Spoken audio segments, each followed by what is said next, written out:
Rugby Borough Council's Scrutiny Committee meeting this Thursday, the 19th of March. I'm Councillor Heather Timms. I'm the chair of the committee.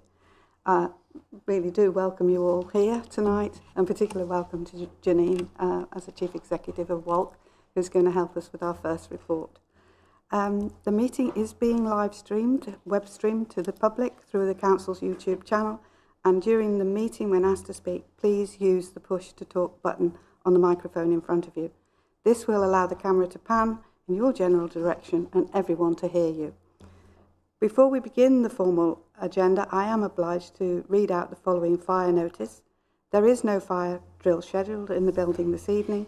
If the fire alarm sounds, then please could I ask you to make your way out of the building, down the main staircase and out of the main doors of the town hall, and congregate at the entrance to Caldicott Park. An officer of the council will give instructions on when it is safe to return to the building. Okay, we will start with the minutes of the last meetings. The minutes of the meeting held on the 21st of January have been circulated. However, the minutes of the 15th of January are not yet ready, so those will be deferred to the next meeting. Is that okay with everybody? Yeah? But we're all happy for me to sign the minutes. Yep. Okay. It's there somewhere. Oh, where do I? It's right here, I think it's pink tab.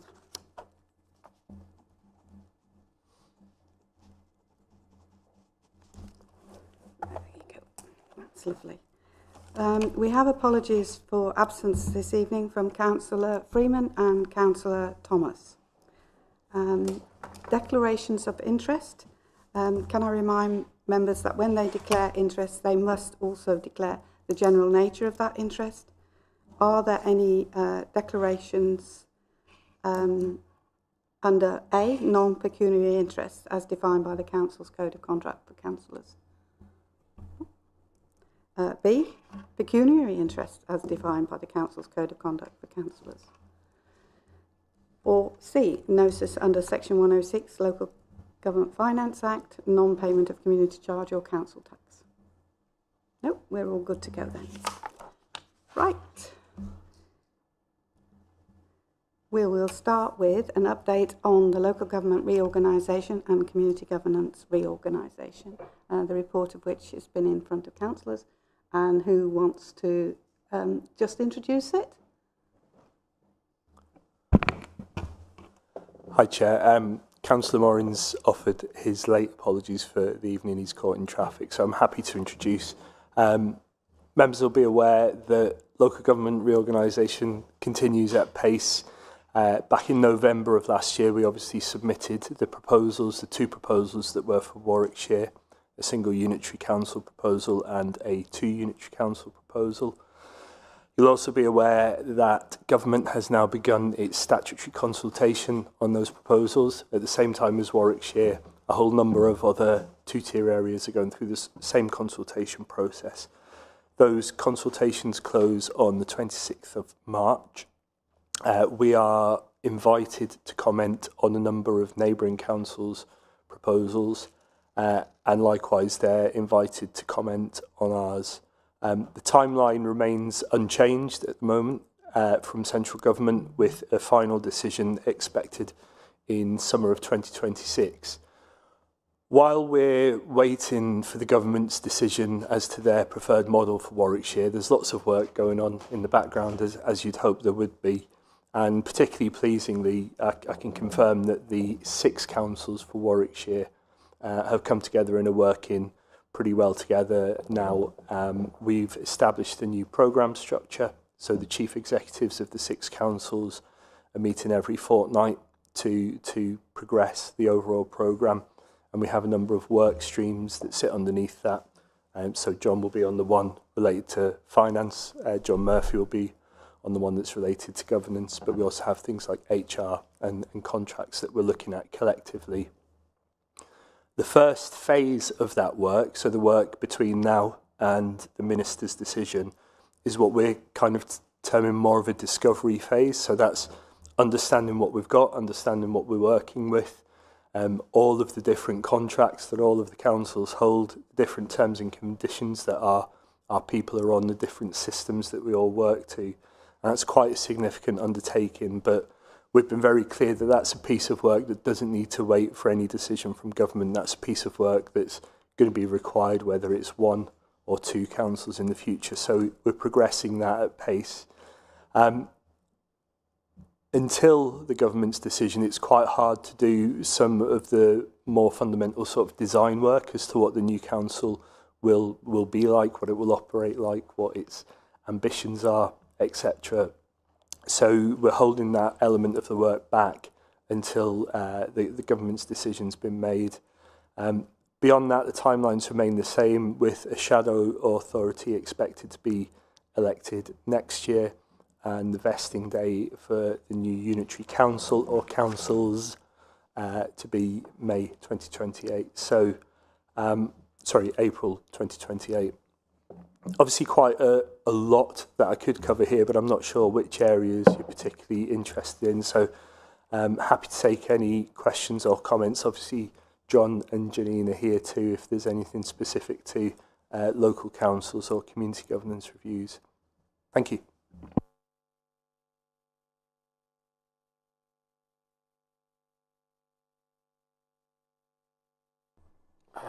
So I think there's probably about 5 items I could ask questions against. I'll ask 2 and allow others to go. I think if I start with workforce ones and pressures and exposures you might have to and coming through. So how many staff are going to be affected by that? And then what are your thoughts on how you're going to retain key staff in this transitional period? Apologies, Councillor Lawrence, I missed the first part of that question. To UPE and the transfers. Okay, thank you. John may be best to answer on some of the technicalities of that, but on the retaining key staff, that's obviously a big focus for us over the next 2 years. We're acutely aware of the fact that actually it's a worrying time for staff. So one of the things that we're starting to do this year is have a monthly briefing to all staff to make sure that they're kept updated on where we are with local government reorganisation. That was going to be a kind of Teams call, but I'm advised by those who know more about these things that actually a video of me speaking directly to the team will be better to do that. So we'll maintain regular engagement of all of our staff.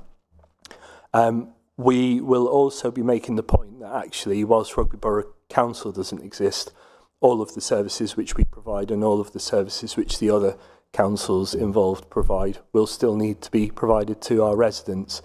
And actually, the key message that we've heard from areas that have already gone through local government reorganisation is a lot of that doesn't actually change for several years. The name above the door might change, your employer on your payslip might change, but actually you'll still, in a lot of cases, be operating in the same way as you have been in the past. So one of the key messages to our staff is, this doesn't mean fundamental change for everybody. The majority of jobs below sort of senior level will be retained in some form or another. The advice that I've had from councils in other areas is that actually they often find themselves in a position where there are less people than there are jobs, so there's a bit of a recruitment challenge. So our message to staff will be one of reassurance, but it's also one of being keen to support development. So the new unitary authority or authorities will have numerous opportunities for our staff, and there'll be opportunities which won't have been afforded to them whilst working for Rugby Borough Council. So we're really keen to make sure that we make the most of those opportunities and offer all the training and development that we can to our people to make sure that they can benefit from them. Thank you, Chair. I'd just like to echo what the Chief Exec said, and I'll address the TUPE point. For those people who aren't familiar, TUPE is TUPE, Transfer of Undertakings, Protection of Employment. It's employment legislation that means if on Friday you work for X and X is taken over or X moves or your part of the business is transferred to a new employer on Monday morning, well, it doesn't affect you. You're still employed because your employment is protected whilst your bit of the business transferred. So applying that principle here, whilst I'm not holding myself as the official employment lawyer advisor for Rugby Borough Council, in principle, I think, is it fair to say, Dan, everybody, all staff, apart from the chief exec, can sleep easy because their jobs will be TUPE'd, will transfer on that pre-vesting day to vesting day. I think the only officer who will have bespoke arrangements are the chief executives, aren't they? But everyone else, all officers in this room and all the staff and anyone watching, it will be TUPE'd, your staff, you will be TUPE'd over. So if you're still employed on the Friday evening of Rugby Borough Council's last day, and on Monday morning we're part of the to-be-named Warwickshire County, North, South, what have you, you'll still be employed. You'll be transferred over. That's the position we have, and that's what we want staff to hear, so we don't lose good people, because, as Dan said, we still need everyone on Monday morning to be doing the same services, but just under a new badge.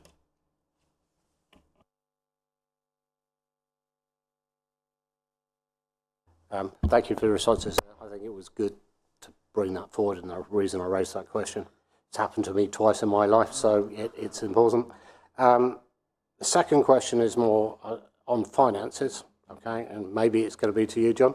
Right, okay, I can see a number of financial risks here, unknowns and things like that. So what are you thinking are going to be the early warning indicators that's going to tell us whether we think this whole thing is succeeding in terms of projected costs? What is your plan about that? How are we going to see whether this is going well or not financially?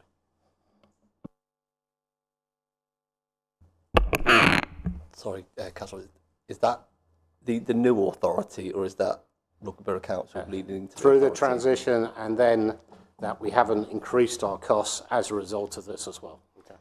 Yeah, so in terms of Rugby Borough Council, we are still a sovereign authority until the new model establishes from April 28. And so from my point of view, Section 151, we need to have a safe and legal budget. So in some ways, it runs in parallel. Rugby Borough Council, all the approaches, all the governance, all the budget monitoring, budget setting takes place as per normal.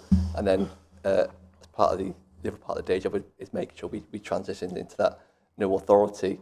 In terms of the budget setting for 2026, we've built in a £3 million transitional reserve to help us to move to the new model. We're expecting to draw down about £1 million a year in that, so that gives us a little bit of extra additional budget to help do that. We've got a balanced position for 26-27.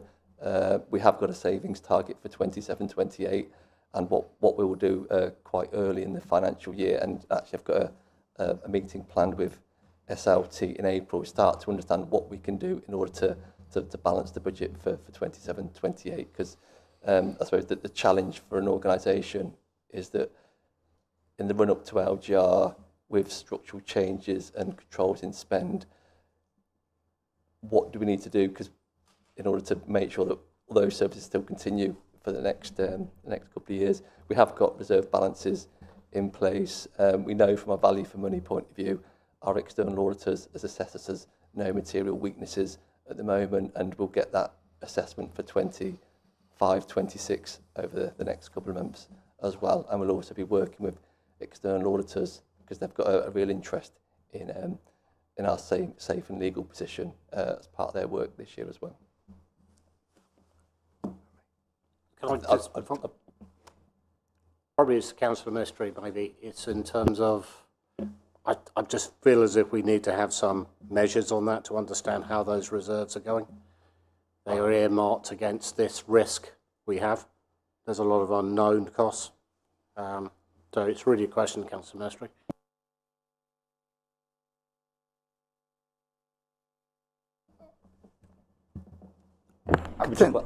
I'm aware of it, but and John and I have discussed this going right up to beyond LGR and the matrix that we have. So we know, I call it the cliff edge drop off, and in between, we've got to recognize that we have a job to do, and value for money is the most important thing.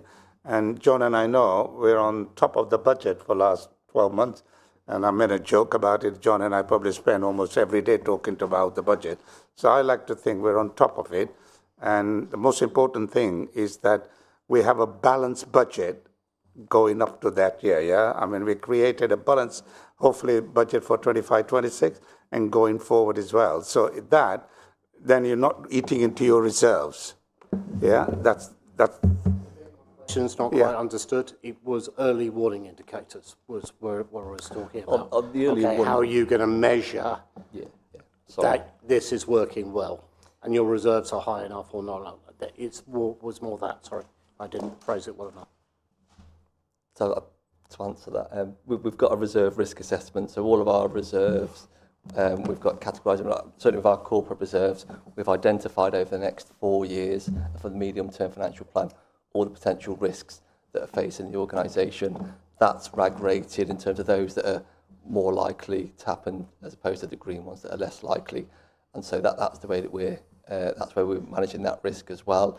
The other point is the budget monitoring. We need to get kind of robust budget monitoring for everything we've got in the year. And I know there's a report later on the agenda, isn't there? But certainly from our point of view, we need budget managers to manage the budgets that have been set as part of this council.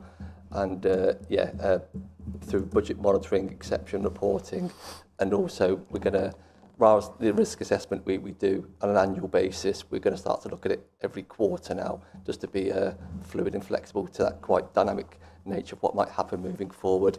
As part of the Section 151 group in Warwickshire, we're also having monthly conversations as well, and we've got an agreement to full disclosure. So again, we'll manage our potential risk, but we'll also have an indication if there's any risk elsewhere in the county as well, and we can bring that back through to elected members as well.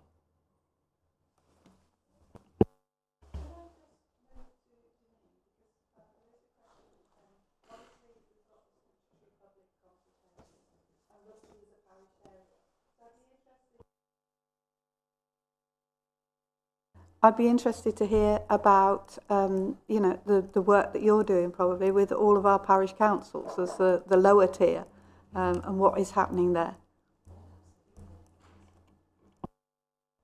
Thank you, Chair. Thank you for the invite this evening. So hopefully most of you will know who I am. My name's Janine Day and I'm Chief Executive at Warwickshire and West Midlands Association for Local Councils. So our role is to support local councils, so town and parish councils, and we support them in all aspects, so procedural, legal, HR, everything they need to do. It's a membership organisation, not for profit, so they pay a small membership fee and we support them throughout the year. So local government reorganisation, we've been working with members since the start, trying to, I think the key point is just making sure that parish and town councils understand, because there has been a lot of confusion. So we've organised several quite big briefing sessions from Warwickshire County Council. We've also had our own briefing sessions. We offer training sessions through WOWC and through the National Association. We've got, coming up in the next couple of months, we've got some free training and advice on things like asset transfer, because we want local councils to see this. We want to send a very positive message, so we want them to see this as an opportunity rather than a negative. And there are some very tiny councils that are very worried, but I think it's safe to say that, they are secure. They have an opportunity here, so we want them to see this as an opportunity. And we will be supporting them throughout, really. But at the moment, like Dan said earlier when he sort of introduced this, it is a waiting game, isn't it? We're waiting to hear which way we're going. And as soon as we know that, then things will start to step up from our side as well. Thank you. Councillors, any questions for Janine or for any of our other? I understand there was some community consultation on this. Have you got any feedback on that?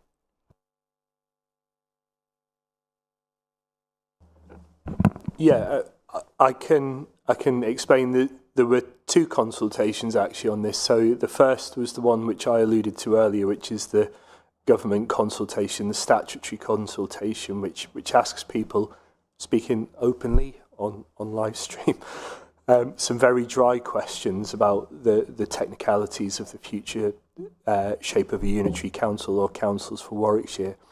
We actually supplemented that here locally, as was the resolution cross-party, I think, when we considered the business cases. We supplemented that with our own local consultation, which asked questions which are, engagement rather than consultation, community engagement, which asked residents for their views on some of the more local issues that they might be concerned about, some of the things about what's important to them about rugby, what do they want to keep that's unique to the area. I am aware that the initial responses have come in, but it's actually an open engagement exercise, so it's one that's ongoing.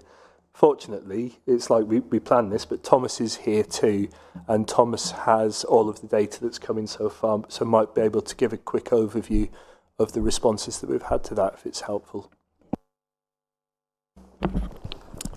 Thank you. Yes, the community engagement is still live and will be for another week or so. I will make sure that the link to that is put on the top of the front page of the Rugby website. Just so anyone watching this or anybody who's aware of this, please do try and fill it in as best you can. We've had a good level of engagement so far, but as always, you know, there's never too much engagement on a topic as important as this. So please do encourage anyone who is a Rugby resident or works here or engages with anything within the borough itself to please do give their feedback to us. So thank you. Thank you, Thomas. When does the consultation close? Just so that we publicise that at the same time. The resident engagement, it is open until we decide to close it. We're just trying to make sure that we get the last final push of engagement. It's been put quite widely on our social media and our official council engagements, but really, I don't want to keep it going for too long, but I would keep it in for another week or two if there is going to be another push of engagement. So thank you. The official engaging process, though, that ends on the 26th of March, which is what was in the report, and that's the engagement. Janine, I assume that parish councils are able to respond to this as well within Rugby. Yes, yeah, absolutely. So a couple of things. We've put this out to members. We've asked them to share it, have it as an agenda item, discuss it at the council level, and if they want to make a response, we're encouraging them to make a response. We've also asked them to share that wide and far so that we can get as many responses as possible. If you're having a final push, just before I go on to that, if you're having a final push with your engagement, could we get that information and we then can share that and push that from our end to do one last push for you. As far as the official government consultation that ends on the 26th of March, so we've been asked to respond to that, which we're in the process of doing. It's in final draft now. Our stance is we remain neutral because we have to, but we will be writing to government rather than filling in the survey so that we can push the point of the importance of parish and town councils. So it'll be a response that we will share with you and all partners. Thank you.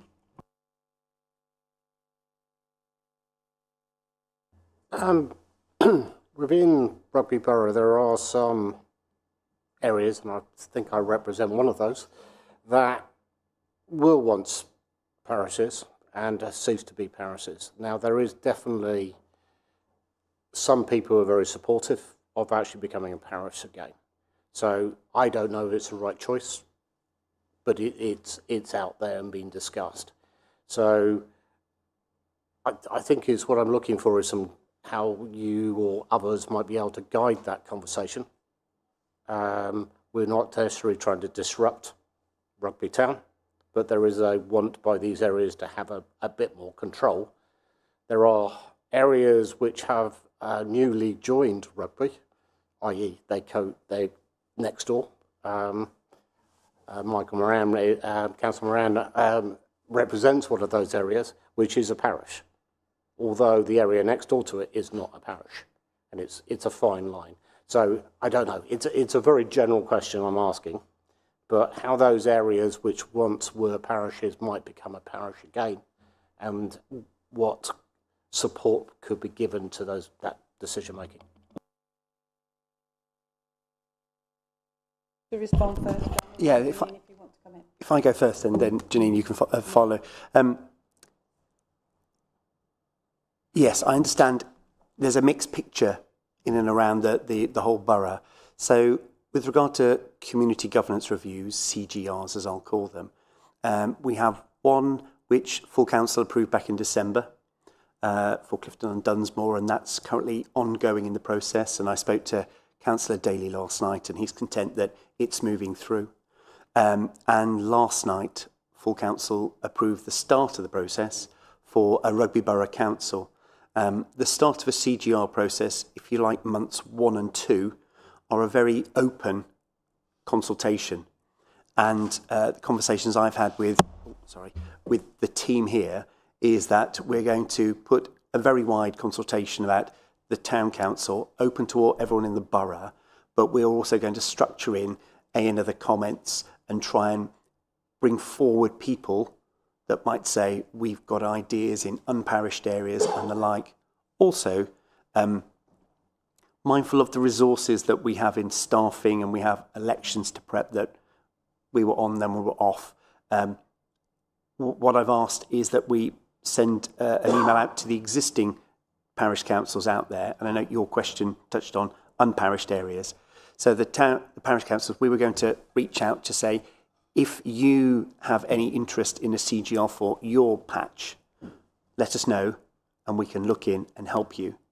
But as for unparished, at this stage, I'm hoping that I will draw information when I go for my town council borough-wide open consultation.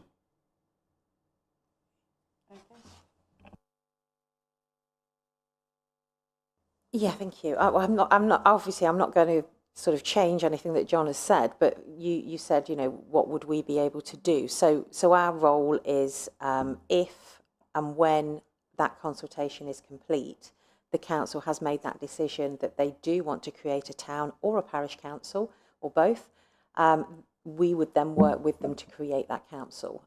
We have the expertise to put that into action, so we would work with the council to start looking at how you want that to look as a council, what you want that to do within parish and town council remit, obviously, and we would then help you create what it is, that vision, basically.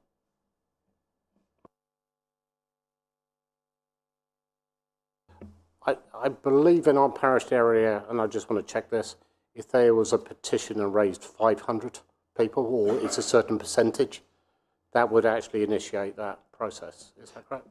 Yes, I don't have the precise numbers, but essentially we, for example, last night at full council, when we've started the race to create a Rugby Town Council, we've done that ourselves. Whereas the Clifton on Dunsmore, I received a petition in with the requisite number of signatures from boots on the ground, and that started the process. And that shows, Ginny can clarify if I've missed any other, but those are the two core ways of starting the 12-month CGR process.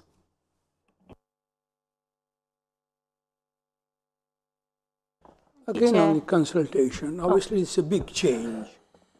And this change is going to affect younger people more than probably our age people. Now, what is the plan for consultation for younger people, which in terms of employment, in terms of housing, is going to affect them more? So what is the general plan?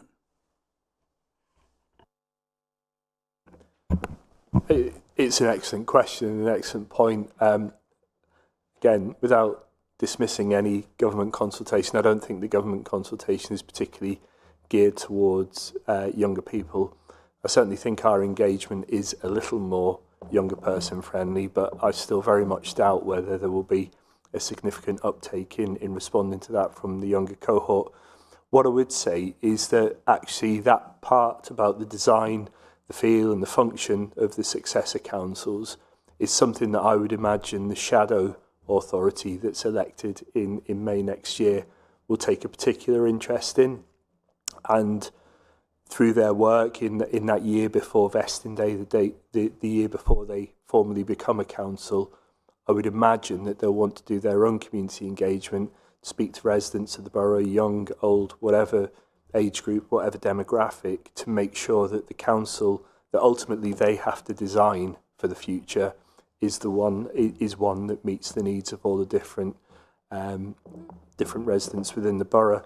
But it's a really valid point, and speaking honestly, I don't think that either the government consultation or Rugby Borough Council's own engagement that we've put out there is particularly young person friendly. I think that's a piece of work that we'll have to pick up in the future. Thank you, Chair. I nearly forgot what I was going to ask. Can anybody answer how much weight does public consultation actually have when it comes to the decision-making process? Unfortunately, my experience of public consultations has always been, yes, we'll listen to you, but at the end we're just going to do what we want anyway. And in the second paragraph it says there that before a decision is taken on which proposal, if any. So if we had everybody came back and said, we don't want any change, we want to stay as we are, because the people I've spoken to don't want to change. They don't want us to lose the local links. They don't want us to lose Rugby Borough Council. They don't want to be part of this massive, great unitary authority. What would happen if the public came back and says, we don't want any change? Would they really take any notice of that? Or would it just be, sorry, we're going to do this anyway, so, you know, we've consulted you, but we're still going to do what we want. And I think you're aware of that, Chair, in public consultations before. We've had the same response. It's just doing it to look like we're doing something, we're listening to you, but at the end of the day, we're going to do this because this is a government decision. Happy to have a go. However, I do feel that's a question that maybe government officials could answer better than I could. In answer to your substantive question, which was, can we say what weight government will give to the consultation? Unfortunately, the answer is no, we can't.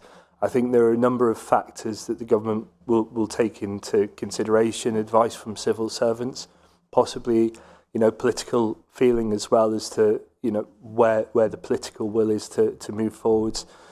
And part of that will also be the response to the statutory consultation.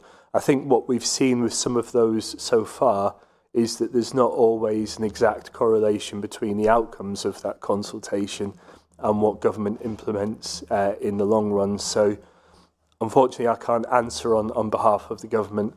Your second question about if people said we don't want any change, would government say, okay, we'll not change anything? My own view is that that's unlikely to happen. I think that government has been very clear since December 24 that they see all two-tier areas becoming unitary authorities by the end of the current Parliament. So I haven't heard anything to the contrary to that, and I think actually a do-nothing is not an option for any of the areas. I think unitary government will happen. There may be some questions over when it happens, but I don't think that retaining the current two-tier structure is in the current thinking of the government anyway. I don't know if John's got any different views. Well, I can be a bit more positive, I think, about the community governance review side of things. What I would say, first of all, consultation shouldn't be misunderstood as a referendum. And I know you can consult at various stages in the process, but even if we're, for instance, in community governance review, there'll be a second round of consultation, you know, months 7, 8, 9 in the process. That's not a referendum. And I think I found previously at my last local authority when we had a contentious issue and it went out for public consultation, I was at a scrutiny and I was asked the question, why can't we have a referendum? The consultation should be rephrased and the consultation can be whatever the person consulting wants it to say.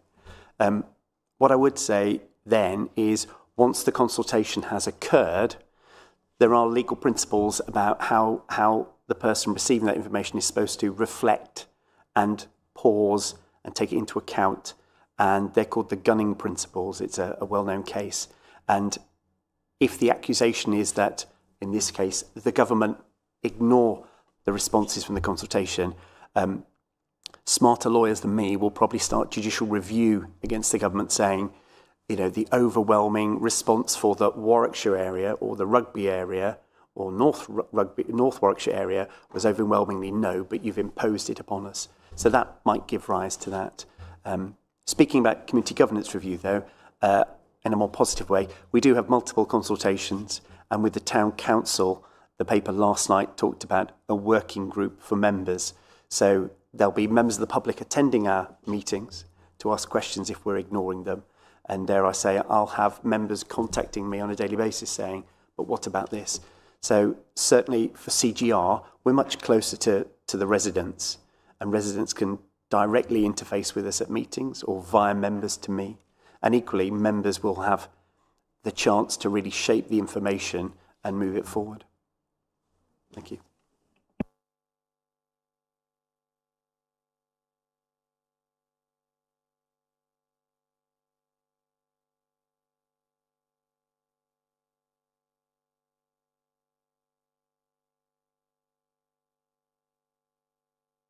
What I will say is that this is obviously going to be quite an ongoing topic, and the one thing in the report is that we haven't actually got very much on the financial implications, because obviously there's no set programme around that as regards what the unitary is going to look like. So certainly I can see that this is coming back to scrutiny in the future, and Janine, I hope you will come again and help us with that. Okay. Thank you very much. I appreciate your attendance. Okay.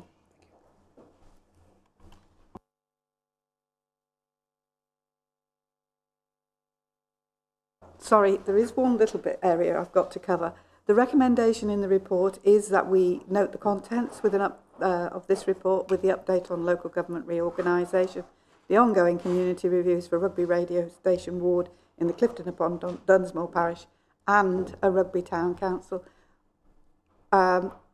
I think in there we ought to add Scrutiny also request an update at the appropriate time. Is everybody happy with that recommendation? Okay, right, we can move on to our next item. And you'll have to excuse me because I need to get back to the agenda rather than the report. So, our next item is the Town Centre Community Safety. And we did have a report on this as well. Okay, over to you, Councillor. Thank you very much, Chair. Can I firstly say thank you very much for the invitation for me and members of my wonderful team to come and talk to you about this really important issue. And firstly, I must thank them for all their hard work. The changes in the town centre, particularly around CCTV, was thrown at them with very short notice and not very long ago, and they have worked tirelessly many, many hours to get to where we are today. The report in front of you is dated the 19th of March. Our challenge is being ready for 1st of April. It's not quite there yet, but we are confident we will get there and we will have a suitable transition in place as we move forward. We're always happy to come to Scrutiny. The Community Safety Partnership, which I chair, comes on an annual basis and reports on what's happening in town centre. And I think it's fair to say that community safety is about all partners working together and contributing. CCTV is just one tool within that, so we need to keep that in context. It's not the be-all and end-all. We have to look at it as part of the round. So if members have any particular questions you want to ask of us, I'm very happy to answer those, but bear in mind this is still not a completely finished arrangement. It is changing on a daily basis, but I'm confident that we will have some resources so that we can ensure that the town centre is as safe as we possibly can make it, and that moving forward we will have systems in place to keep people safe, given these are big changes that we're having to deal with. Local government is not good at making quick decisions. This is multifaceted. It's not just equipment and resources, it's people as well, and we have to bear that in mind, that we have to go through specialist procurement processes that private sector don't need to worry about. They just get on with it. We have different constraints on us, and we have a regulatory constraint as well. We can't just plonk CCTV where we feel like it. We have to have a regulatory framework to work to. And I'm really pleased that we're working very closely with other partners, County Council, the Community Safety Partnership, and particularly the police, to keep the town centre as safe as possible.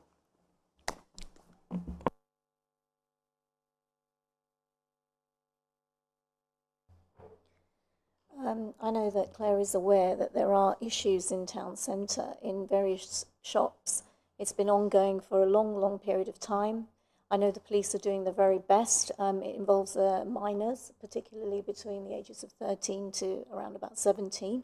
I'm glad that you mentioned partnership, because I think that's really important in this situation, because obviously police will have limited enforcement powers. I do think, though, that following all the video footage and all the reports that have been made from local businesses, particularly in terms of our nighttime economy, a lot of local businesses working after 6 o'clock in the evening are experiencing these issues: antisocial behaviour, spitting, pushing, coming through the back entrance of shops, and they damage to their property. It's endless and it's continuous. And yes, the police have had patrols there, and now and again have done night patrols. I've seen them there. They're doing all these different efforts, but I think we have to use these resources now that are becoming available, I understand, to really tackle this problem head on.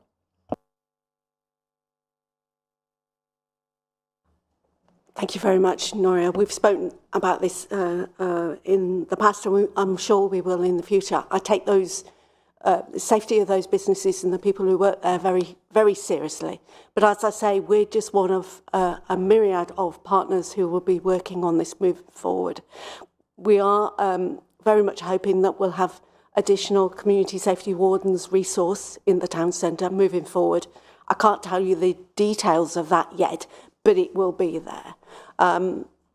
And we work extremely closely with the local police, and they are very well aware of these challenges as well. We work with the businesses. I know there was a meeting earlier this week with PubNet to make sure that the resources are there to make this as safe as we possibly can. But it is a town centre, and we will have antisocial behaviour, sadly.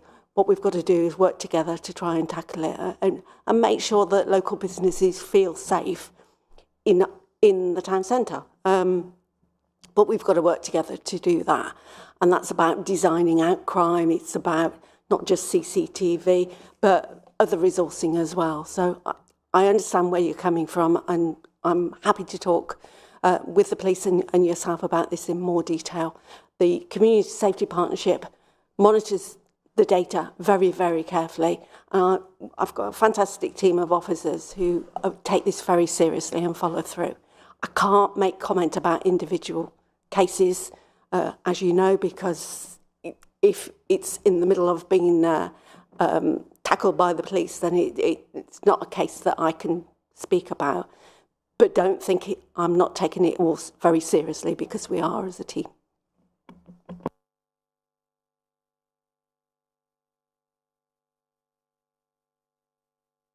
Yeah, it is. I respect that, and I think you have been doing a lot of work behind the scenes, including the police have been doing a lot of work. As you said, you mentioned partners. I think it's absolutely critical. The other thing I want to mention, that it's not just antisocial behaviour, it's harassment. It will only take one employee that doesn't understand to take one person out of the room, you know, just pull them out of the shop, and it could turn into a wider incident. So we need to really reflect on this, and we really do need to bring this to people's attention. The other thing I really want to stress as well, which I'm being in Scrutiny, I've talked to all these businesses, I've walked into the shops, different businesses. I'm told by the police that actually it's involving diverse, different businesses from different backgrounds, different diverse communities. But in my experience at the moment, it is targeting specific shops and businesses, and we have to pay attention, close attention, that are these businesses being targeted? Is this a hate crime as well? We have to be looking at these things, as well as the fact that I just think that there needs to be more scrutiny over that, and that we need more information and more transparency on that as well. Thank you, Chair. Can I come back on that? Today, the Police and Crime Commissioner announced his grants for the next year. As you know, hate crime is a particular area I have professional expertise. So it's something I take incredibly carefully. But moving forward, we need to put some resources, but partners need to put resources into monitoring hate crimes, monitoring awareness, to raise awareness, but also to report. And hate crimes are one of the most underreported crimes. So I'm very pleased to say that the Police and Crime Commissioner is putting some grant resources into a number of schemes over the next 12 months that we will see the benefit of in Rugby. And that's not just awareness sessions for young people in schools, so that they understand what hate crime is and what is appropriate and what isn't appropriate. But some other schemes working with victims to make sure they understand what crime is and to help to report that. And also a network of communities, reporting centres where people are trained to take reports. So it isn't just about reporting to the police. There are other avenues, safe avenues, to report these crimes, so they're not brushed over. Not that I would ever do that. But if you don't report it, then it doesn't exist. And we need to be much smarter about putting those resources in, both on training, awareness and reporting mechanisms. I think reporting is true. They have been, I know many of these businesses are reporting regularly actually now. And everything that you're doing is definitely spot on. You're doing everything. But the only thing I would say is that I think we do need to now think about making sure that those resources that you talked about, and the Police Crime Commissioner's resources and all the things that are coming, that they all are very much focused on a town that is going to have a great regeneration project. But we need to make sure that it's there, the safety's there, the streets are secure, the shops are okay, and that they're ready to do business. They can't have their businesses damaged by youngsters. Oh, and one more point, a very important point, that we need to look at how we're going to enforce this with parents, with all the different tools that we have in terms of police and all the other tools and all the knowledge that we have in order to make sure that we can stamp this out in Rugby Town. Sorry, I just wanted to say that, I understand what you're saying, and absolutely, I don't disagree. But actually, the data is telling us that the greatest levels of shoplifting is actually in places like Elliotsfield and Junction 1. It isn't just the town centre. So we need to make sure we've got our resources in the right places. And the town centre is really important, but it's not the only place where we need to have a resource. Okay, this is about harassment. This is about businesses who are shop owners who are experiencing mental health issues. This is not allowing them to carry on with their businesses on a daily basis. They can't bring their families to the shop. It's a really not a very good position for shop owners to be in. So I definitely think, yes, you may have to pull some resources to Elliotsfield, but town centre is somewhere where it's an immediate need. And so therefore I will just put that across to you, sir. And I know you're doing all your best, but this needs to be said. Thank you very much. That's okay. Thank you, Councillor Edwards, coming through. It was my idea bringing you in tonight, so apologies that with the support of the chair. Knowing that we had changes occurring because of CCTV changes, and also because there have been reports of problems in the town centre. Okay, so I thought with those two things it was good to bring you in, and thank you for your report, and thank you for being here tonight. So I know you have the answers, but it was to make sure the public could see those answers, which I think is purpose of scrutiny in itself. To get to a question, right, so what we have is a change. It's not just CCTV, it's also the ranger service going away, and therefore the community wardens having to do more work, maybe even more of them. So that's one question, just to understand that a little bit. And the second is you're getting a more reliance on Warwickshire Police. And then for going forward, how will we as Scrutiny know how that partnership is going? Is that partnership working? How can we scrutinise that partnership with you? Thank you very much. They're really good questions. First of all, community safety wardens, yes, we have plans to improve that resource. So we will be recruiting. It's in the budget already. It was already planned for in this year's budget that we agreed in February. So that's happening as we speak. I can't say what date they'll be in place, but they will be in place, and we'll be making sure we're making real progress on that. We work closely with the police. The police, like us, look at data, and they will respond to that need as appropriate. I can't tell the police what to do, but as a community safety partnership, this is one of our priorities, and we can sort of lean on them at our meetings to say, well, what are you doing about this hotspot or that hotspot? We have a very accomplished community safety management team who do a lot of work over and above. So they do a lot of monitoring, a lot of data collection. They know where the issues are, and actually are very proactive with particular families, particular young people that we've identified as up to no good, for want of a better word. So a lot of that takes place off the books, if that makes sense, because we are talking about young people. And keeping young people safe is really, really important.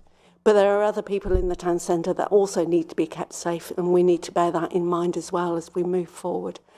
So I want us to have a flexible approach to this. So it's based on where the issues are, rather than somebody walking around the town centre with being visible, but actually not tackling the underlying issues. And I spoke earlier on about coming back to scrutiny. I'm more than happy to do that.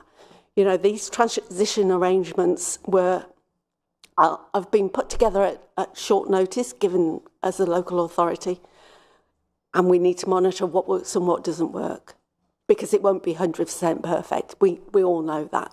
So I'm more than happy to come back to a future meeting of scrutiny to look at it in a bit more detail once it's on the ground and tried and tested. But I don't think that's going to be till end of the year, probably. I'd rather do it sooner than that, but it will take time to embed it, really. And antisocial behaviour is seasonal. It's different in the winter to what it is in the summer, if that makes sense. We have a number of big events that we're committed to making sure happen. Most of those will be over the summer and into the early autumn. They bring challenges because the usual way of doing it, we're missing that resource. So there is a commitment by this administration that we will have a soft landing, that we will continue to have activities in the town centre, but it won't be a perfect match with what's taken place in the past. That's still being worked up, but I think community safety is a key part of having events and making sure people feel safe in the town centre. And it's about working with local businesses, but if they've got an issue, they've got to report it. If I don't know about it, can't do anything about it. So that's critical. Have I covered all your questions? Thank you. Very brief. I think, as you mentioned about accident and antisocial behaviors, most important is to get the why it's happening. And I think we have to tackle the issues. What is the problem? And to tackle it, we have to educate, and also we have to probably find out A lot of young people can't find the facilities where to go. There are very expensive places. So we have to look at what are the type of other facilities we can provide for the young people where they can get together and meet and do something productive. To me, all young people, we are talking about our British citizens, future British citizens. So we can't ignore it. We can't make a police state. I'm completely. What we want really to look into the reason, talk to the school, talk to the parents, and see what is the reason behind it. So I think we need to do a lot of work how we can improve things, not make a police state here. Now, the second question is people report, but the response time is very, very bad. Most of them complain, police doesn't come, doesn't take any actions, and I think this has to improve. How we do that? So we talk about partnership working. So we have to have a partnership working where it can provide facilities for young people, where they can enjoy something, their social evening, social occasions, and also police has to work a little bit. Response time, they report. They should get a number. If I don't know whether you have reached some point you complain, phone keeps on ringing. And you can imagine somebody in emergency, in accident, ringing a police and no response on the other side. So we have to improve the technology so there is a technology referred and people can get feedback what happened to their response. Thank you. Sorry. Thank you, Chair, through you. I'll just make a couple of points. The community safety wardens have done a survey among young people in the town centre. That's not complete yet, but they are getting some really good quality evidence from young people as to what they want and where they want to go, what they perceive to be safe places. Once that comes through, that will underpin some of our work moving forward, so that's really important. You talk about response times. That's really a policing matter, and you need to talk to the police about that. But I know that in my meetings with the police, that is one of the key things that they're spending time and effort on. And the response times, particularly when ringing 101, are much, much improved over the last 12 months. They to do much better than that, but they're proud of the progress that they've made and they are working extremely hard to get that right. But I think you need to invite the police in from Deepwood to tell you exactly what their stats are on that. I would urge people, if you've got a problem, report it. Absolutely report it. And there are different mechanisms you can do. But I find the local S&T team to be really very helpful and will do their best to support you, but they can only be in one place at one time. So it's about being reporting properly in the right way. I'm not saying there'll never be any crimes ever again, but we have to work in partnership, and that's really important. But you talked about young people, that's really important as well. They need to have a voice, and we're trying to do that as part of our community safety team moving forward. We monitor all of this through the Community Safety Partnership, and again, we're happy to come back to Scrutiny to look at the bigger picture of what that covers, because it's one of our priorities.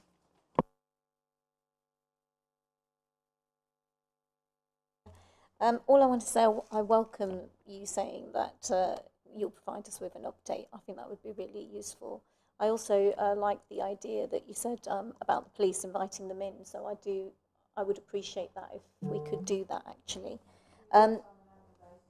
Yeah, brilliant. Okay, so if we can bring them in, particularly with regards to town centre, I think it is important.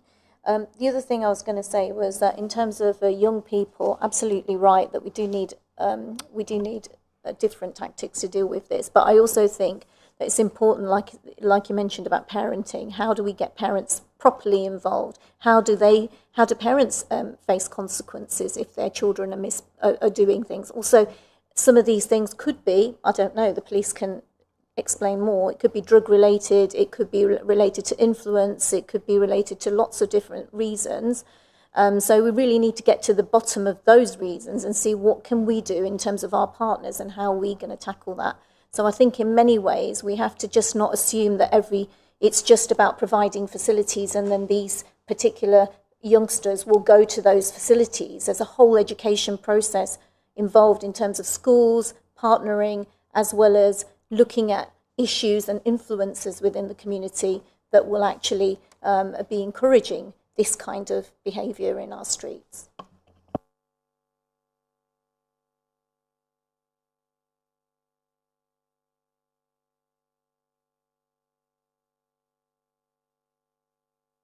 Thank you, Chair. Yes, a lot of really sensible ideas are coming forward from everybody and regarding young people, and I do think we do have to have a restorative approach towards dealing with young people that are at such a young age getting involved in serious crime and harm to other people. Regarding the education, it's a mandatory requirement for all schools to teach children. They are taught a lot. They are fully aware of hate crime and things that are going on. So that is something that, how much resources we want to put into that is up to the Police and Crime Commissioner, but obviously it is already on the curriculum anyway, so they are being taught a lot through PSHE lessons, definitely as I'm aware in the primary section anyway. I would imagine it's definitely the same in secondary as well. One of my concerns is about our community wardens. What sort of safety have we got for our wardens when they're going out and dealing with these issues? Do we have... Are our staff protected? Do they have body cams? Are they going as lone workers? Are they going out 2 at a time?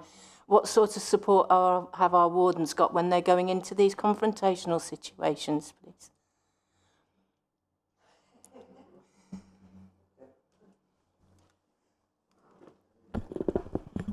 Thank you. And obviously, as a service manager, the safety of staff is of incredible and utmost importance. Yes, if they're going into any kind of a confrontational situation, they will only be going in pairs as a minimum. We do have occasional lone working, but they will only ever be for sort of low risk sort of patrols, etc. in areas. So there will be ways that they have the relevant PPE that's provided to them. They do wear body-worn cameras. They also do joint visits with the police at various times as well, especially if it is something that's potentially going to be quite contentious. They have radio systems, and those radio systems feed back to a 24/7 control room where they're able to log where they are at any given moment and to seek immediate help. That control room can also patch immediately through to the police control rooms, so there is a sort of a line through to response if they ever do need that.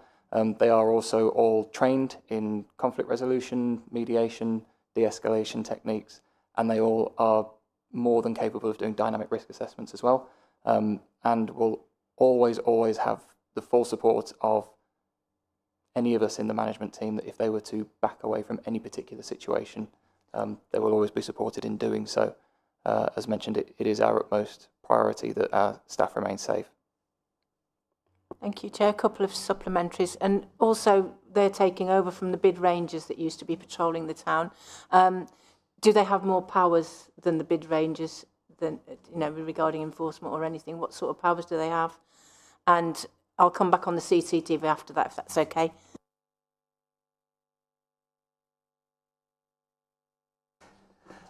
Yes, so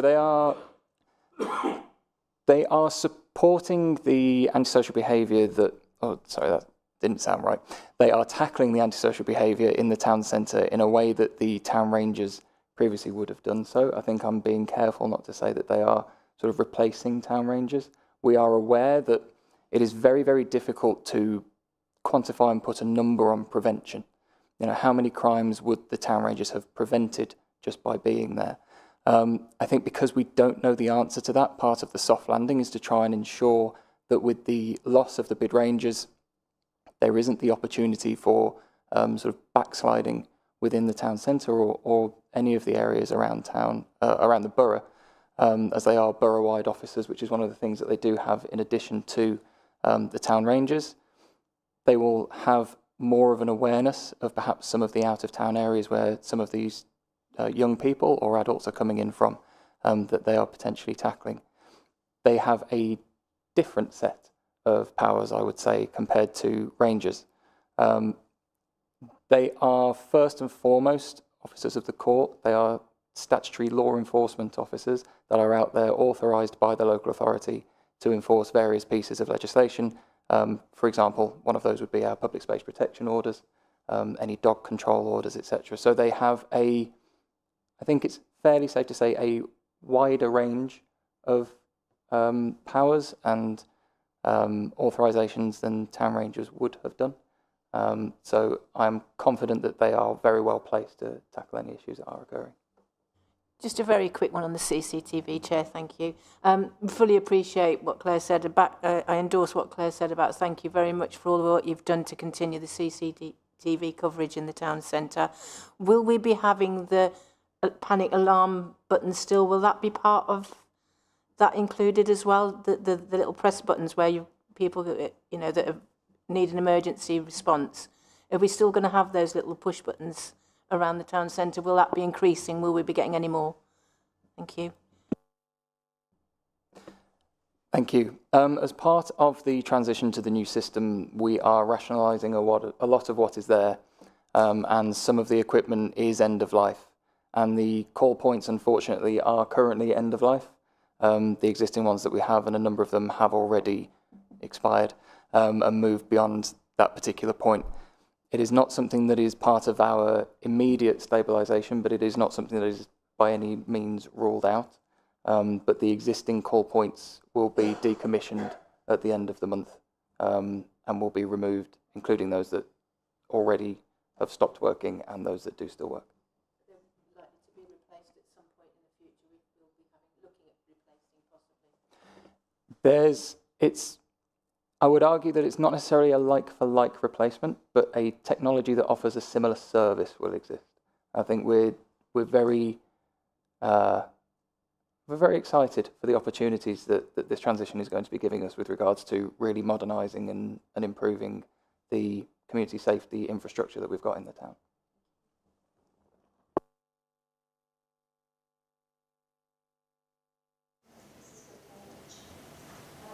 Just wanted to ask you that what time will these wardens be out and about? Will they be out in the evenings? Because this is where the need is. Yeah, sure. Thank you. So the wardens operate on a longer period of coverage than the previous town rangers did as well. That's actually one of the benefits that local residents and businesses might see as a result of this change. And they also operate on Sundays as well, so they will be out until 10 p.m. So they'll be in a much stronger position to support the nighttime economy. So I'm fairly confident that we'll have some increase. We obviously have the night pastors in town as well, so it'd be nice to see a little bit of collaboration. I'm sure you're going to be doing that anyway, but just so you know. No, exactly that. I'm actually sitting with the street pastors tomorrow morning to discuss how we can continue to support them and how they can continue to work with us as well.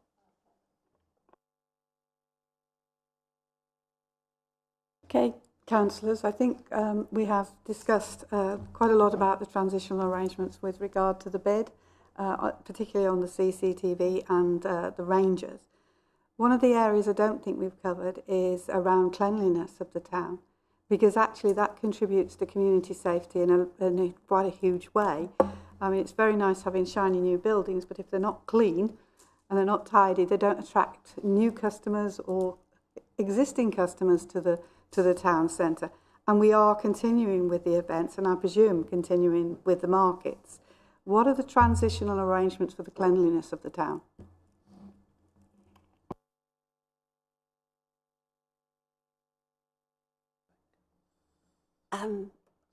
I'm not sure that anybody here can answer that.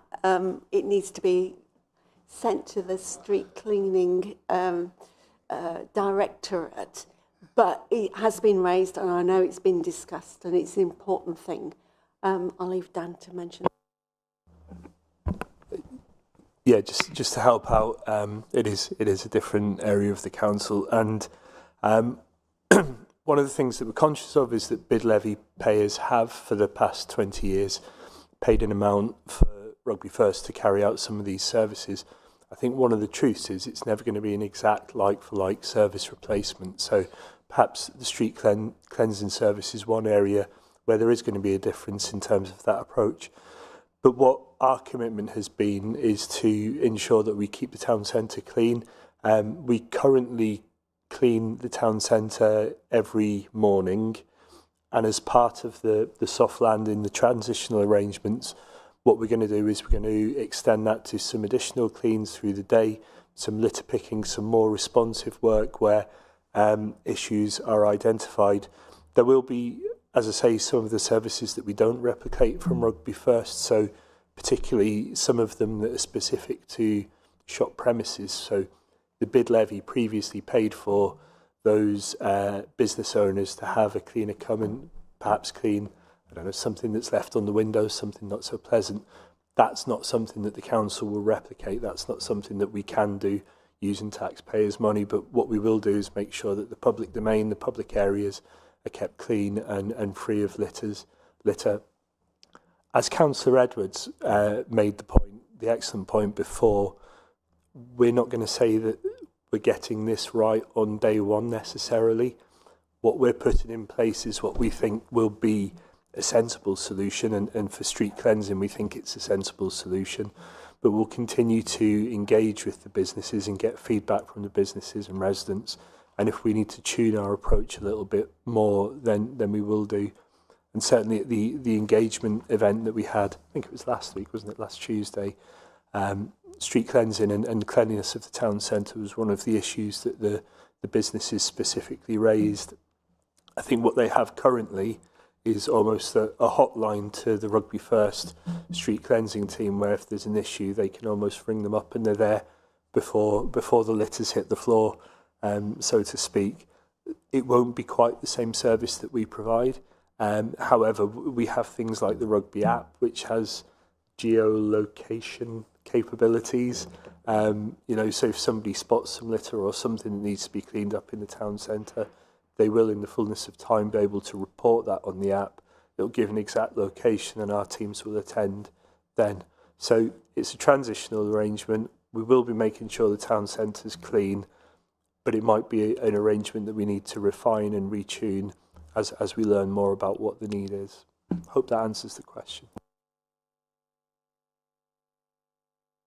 Yes, it does, but it sort of does pose another one, because one of the areas of the economy of the town centre that is actually quite thriving is its restaurant and pubs and clubs in the evenings. So that, I'm reassured to hear that we're going to do the public areas on a thing, but there are quite a lot of non-public areas. So it'd be interesting to see how these arrangements pan out and the impact that it could have on the safety in the town centre. Okay. Councillor Cyan. Just to say that some of the trees, in front of some of the shops in town centre, shop owners have mentioned that they're sometimes a bit, the branches are coming down too many branches. And I think they need cutting at some point. I don't know if they've already been done, so I can't say, but I just want to say that that if they could pay attention to that, because that's all about how their business looks and the frontage of their business. So I think it's quite important. Can I just say, Councillor Sayani, we're in the bird nesting season, and I don't think we'll be cutting anything at this point.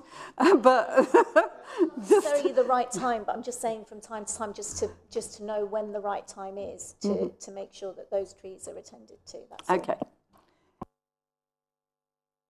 Thank you very much for your indulgence. Councillor Mistry and I took this up last year, and it is a county council function. We have to go through the county council to do that, but yeah, we are aware of it, but we can't work unilaterally at this time of the year to chop it down ourselves. We have to go through the county council, and they clearly have protocols they have to follow, so thank you. Just come back just 2 seconds, and Councillor Edward quite rightly said, when I went just before Diwali show, which is in October, November, and you see the greenery scene, which impacts the CCTV and to put the performance there in that area, in the clock tower. And when I rang them up a year ago, and it said, yeah, we will do it, a year later, in October 2025, and I'm still waiting, and that's County Council again. Thank you. Just I'm to not make surprised. Sorry, just to make the final point, there's also the cross-party town centre regeneration working group. So each of the groups has a representative on that. If there are issues such as this, actually it's a really good idea to feed them through your representative on that group. The group's also attended by, I forget his title these days, but the Strategic Director for Communities, Mark Ryder. You know, he was there just this week when we had our most recent meeting. And I'm sure your political group representatives on the working group would be delighted to raise any such issues through Mark. Yes, thank you for that. I find it rather bizarre that we are spending a lot of money in greening the town centre to then start chopping things down. But hey, who am I to sort of comment on these things? Councillors, any further questions on this topic? Okay. That's fine. Can I just check if we've actually got any recommendations around this, just to make sure that we do take it? No. I think it's just that we note the report, the update. On maintaining the town services and supporting community safety. I think there is a follow-up in there that we follow up with the Community Safety Partnership when we meet. I think that's normally in September. So we will be following that up at that point.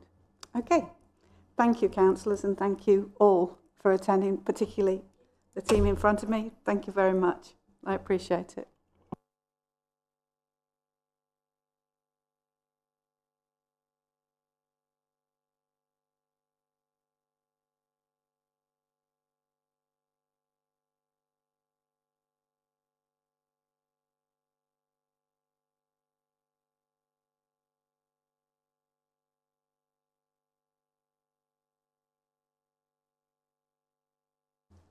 Item 6 on the agenda is finance and performance update.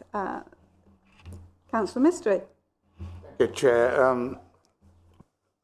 The last 12 months, I think, we've been through various reports through Cabinet, full Council, and I've been very transparent in giving the figures are data-driven, and you as a Chair and Deputy is getting the same info regularly, whether it's quarterly, exception report, where there is any issues.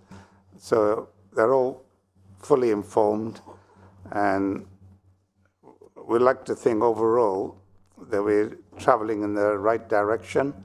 We have broken down for the first time this year the general fund, HRA fund, and performance are segregated and not just muddled together and picking and choosing. And I would like to thank the Chief Financial Officer and the team who has worked very tirelessly to make it very transparent so the members, the Cabinet and the Council gets a clear picture. I think the question, everybody's got the report that I have been presented to the members, which they have seen it at the full Council, etc. And I do report regularly on any exception that goes through. So what I like to do is, rather than picking and choosing because it's all data-driven, I'm open to questions, and we'll endeavour to do our best to answer those questions and anything that follows through.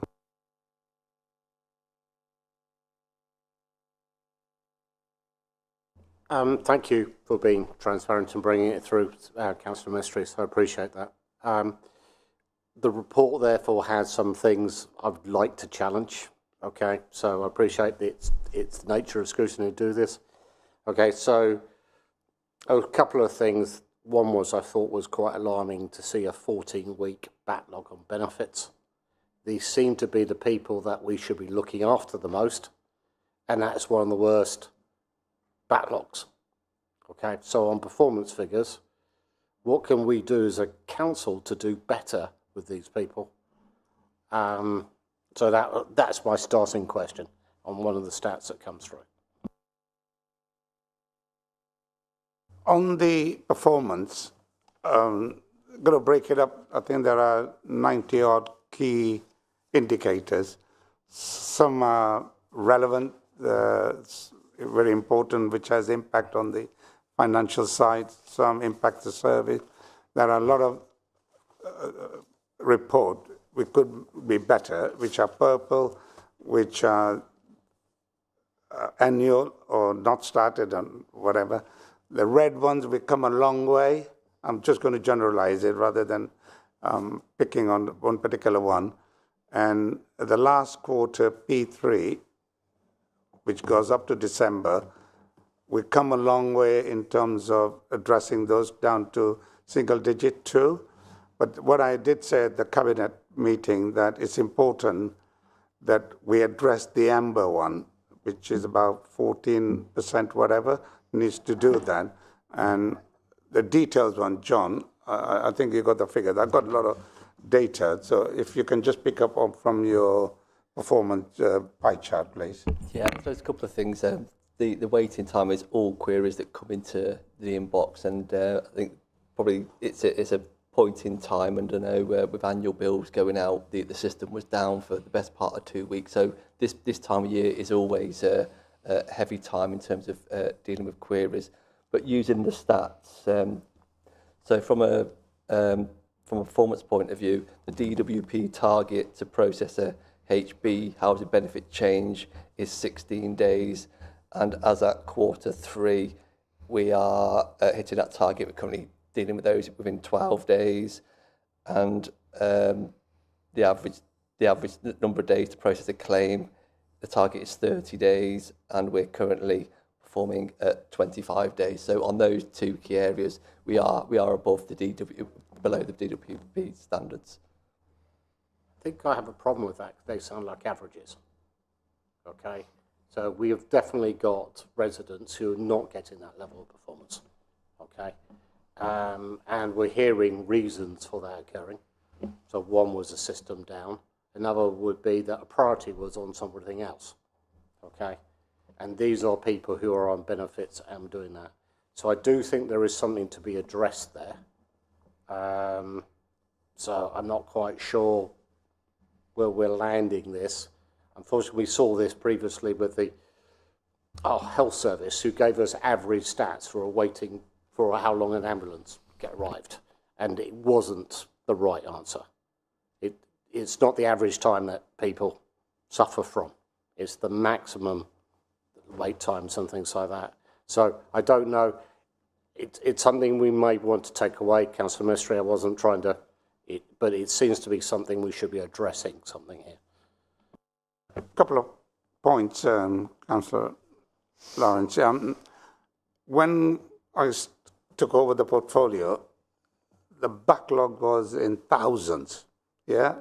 And revenue and benefit teams were operating independently, because when we decided 5-6 years ago that the universal credit system will address it, and it didn't address it, and I talked to the Chief Financial Officer, there is no merit in having 2 different departments working in silo. So it's been put together in the first quarter of this financial year, and the backlog, and I don't walk away from or shy away from the number, and we've come a long way.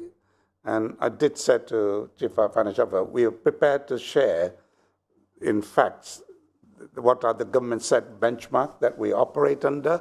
We are well below the target, and I get a report bi-monthly from the head of revenue and benefit, and it can never be perfect. The timing is not right, and part of that budget setting for 26-27, we are recruiting 3 more full-time staff.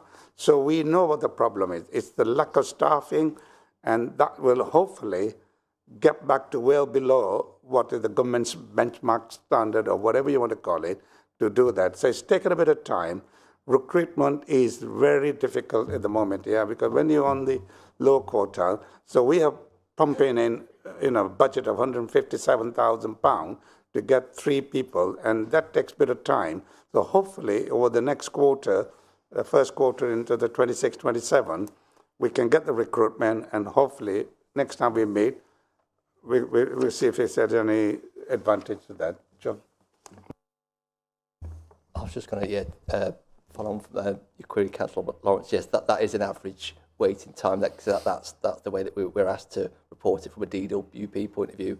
In terms of the length of time to deal with the query, it will depend on the complexity of the case, but certainly if you thought it would be useful, I can provide some data on some of the kind of a bit more detail around the length of time of some of those cases that are in the queue at the moment. But yeah, I don't have that information in front of me. I've just got the average, which is what we're asked by DWP to report on.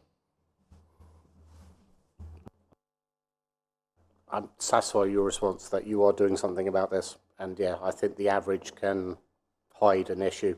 And therefore, we're seeing this on other KPIs. It's maybe, and John, you've taken on, so thank you. If the chair will allow, I have another question, if I'm okay. Right, the housing repairs budget, okay, and pressures on it. From what I can see here, it's doubled.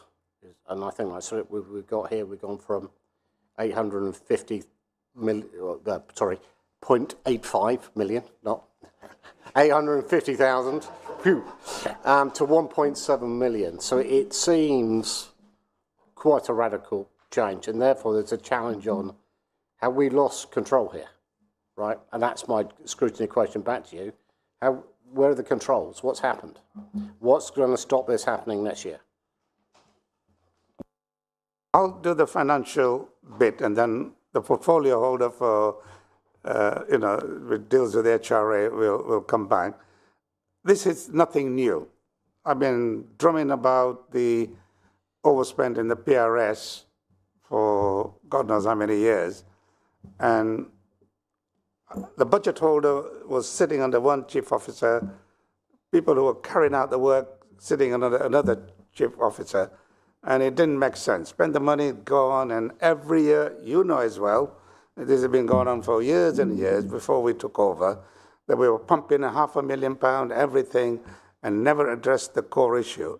And that's the bit that we have done now. They're putting the PRS under one a hat, if you like, who are the budget holder, they're dealing with it. And the issue is that when you look at the whole holistic side of the budget setting, there was no benchmarking of the jobs that were done. When we did a stock review of what we have, and it generated something like 1,300, faults, which are safety faults. There's no option not to do anything about it. So we've been addressing that. There was some serious of that. There was serious 300 odd, something that's supposed to be a tiles, and end up with a major roof, and that costs money. So, in a way, we're addressing the backlog of things that we should have done over the last 5-6 years. And the stock we got, you need to maintain it. If you don't maintain it, it just degenerated, and the public won't accept that, So there is a plan, and I let the portfolio hold. There is a plan that we are going to be on top of it, and I've been given assurance. So I'll let Councillor Edwards assure him that going forward, what plan that we have to address that with this thing are not going to repeat.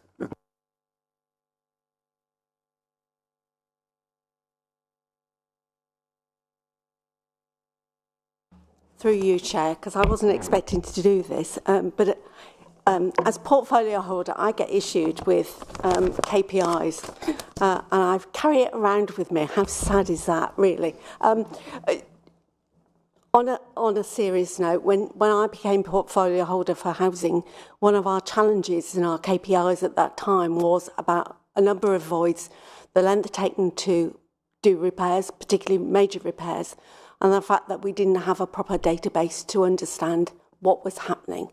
And we've put in a lot of interventions over the last 12 months to get us up to target. We're not quite there yet. As you know, we had a social housing regulation inspection back in November. we have some areas where we need to do better. And I can't say that that inspection was incorrect, but it took place in October and November, and we're already well on target in making progress. It's fair to say this last year has been a transition year, particularly when it comes to PRS. Instead of being part and parcel of the housing department, PRS was part of work services, and there were challenges about the workforces working as optimally. We invested this year in a new development at Tiber Road, so that our teams are working in a proper collaborative way.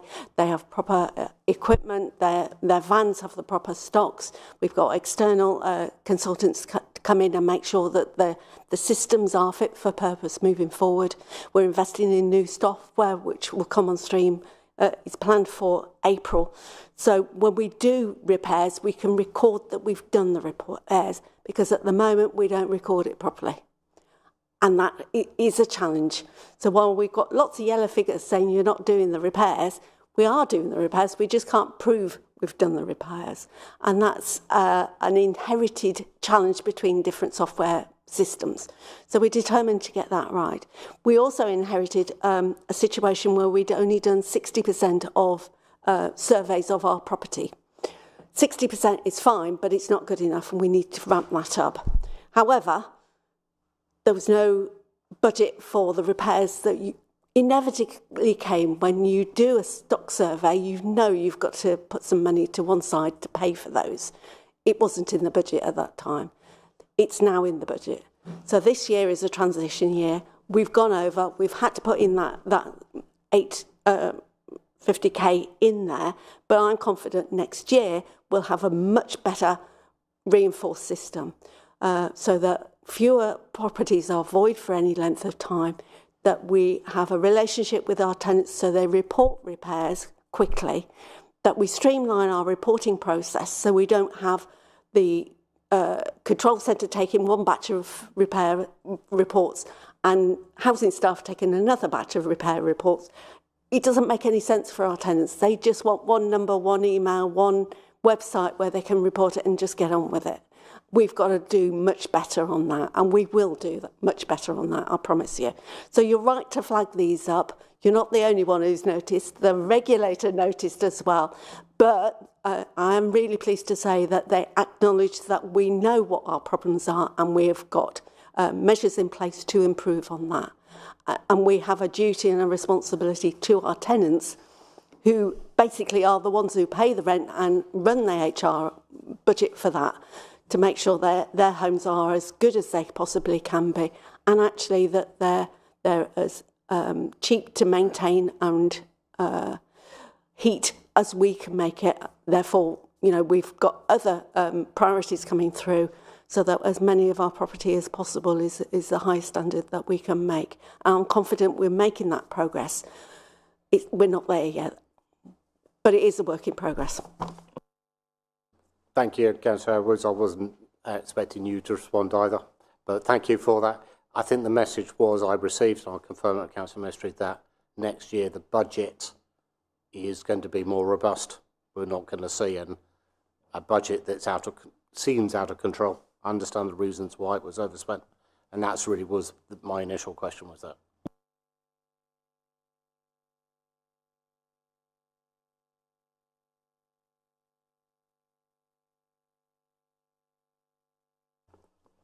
I'm sorry to go back to this 14 weeks in the benefits, but the thing is, the people concerned are actually people. I particularly have one whose landlord is getting fed up and is giving her notice because she can't pay her rent. Now, she has phoned and phoned and phoned. Her documents were received by the council in February. Her issue is that she keeps phoning and being told she will have a phone call back. She has never had one. I did actually get in touch with somebody yesterday, and I think it may now be dealt with. But I think people need to understand these are actually human beings that are in a terrible position. They don't care that we have annual billing problems. They don't care that we have a shortage of staff. They think that if we have systems down, that maybe we should have a backup system for emergencies. You know, I just think we need to realise that. Thank you. Yeah, that's a good question. Thanks for putting. I think, as from the finance point of view, we're looking at the collection of information. We put it together. Anything that is individual case, it's something that we all got to work together. You know, if it's also Thomas, who's sitting on my left, you know, comes to the call center, things that get directed to various departments. And the Chief Financial Officer did highlight that there are, when you look at the backlog, some are very simple, you deal with it. And I talked to Michelle Dixon as well, some of the benefits one, they are very complex, yeah, and there are information. I sent one over yesterday, and it got done in a day. So it's a simple thing. But I know what you're saying, it means a lot to that person, yeah, and in individual cases, I mean, if you want to bring it up, write to me and then to John, and we'll pick it up and see what the full story is, because there's two sides to it. The residents raising, you're absolutely right, he has an issue, and then this side, there are rules and regulations that the officers have to play by, yeah? So if you want to, put that case to, has it been reported? I'm going to ask that question. If it hasn't, please forward it and we'll deal with it. Sorry, but that doesn't make any excuses for why these people are not having phone calls back when they've been promised it. I think that would go a long way to help if that happened. Okay. Thanks for raising that with me, Councillor Hassel. I don't know about the individual cases, but certainly I'll take that back to the Revenues and Benefits Management and see what the situation is there. Just to clarify, when I said the system was down, it's not that the system was broken. It's just when we send out the annual bills every year, we have to freeze it and set it up that way. So yeah, there are no system issues, but take aboard, and the Revenues and Benefits team are acutely aware that these are people at the end of the phone, and they have quite a lot of interaction with them verbally and through emails. But yeah, so yeah, we do take it really seriously, and I'll take on board your point now, and I'll raise it with Richard in the morning. Thank you, John, for that. But I totally understand it, and I do understand the pressure of work. The trouble is the general public don't. And, you know, they don't always come to us. It's only when they come to us we can explain it to them. In the meantime, they're waiting for that callback that never happened. Well, you'll be pleased to hear the next item. Councillor Harrington is going to take you on the customer journey. So we'll probably be better informed. Thank you, Councillor.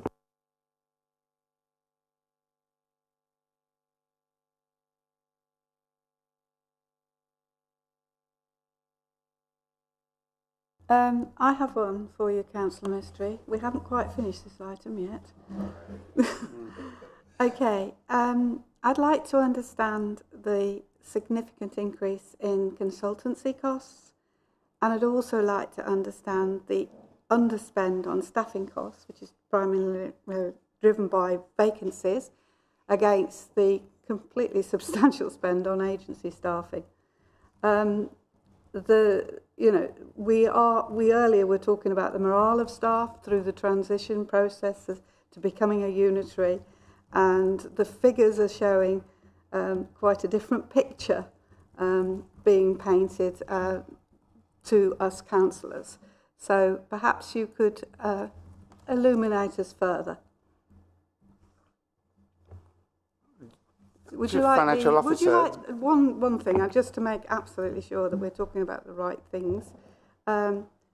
With the consultants, the spend in 24-25 was 627,000, and the spend in 25-26 is forecast to be 1,810,000. And I'd just like to understand the breakdown of that, given that some of the local plan issues would have been in last year, not this. So I'd just like to understand a bit of the breakdown on that. So that's 2 questions. Chair, I'm just going to I'll give you the holistic view, and then John will give the detail of the breakdown, how it works. And the way I look at it in this place, we don't have the expertise of certain area, and we can get a town consultant and X, Y, and Z. We can employ them on full-time basis, and on a level footing, they're probably only doing 20%. So we bring in experts in to do specific jobs for that purpose. It could be a fraction of the cost. And if you employ, that would have gone up, that side of it, yeah?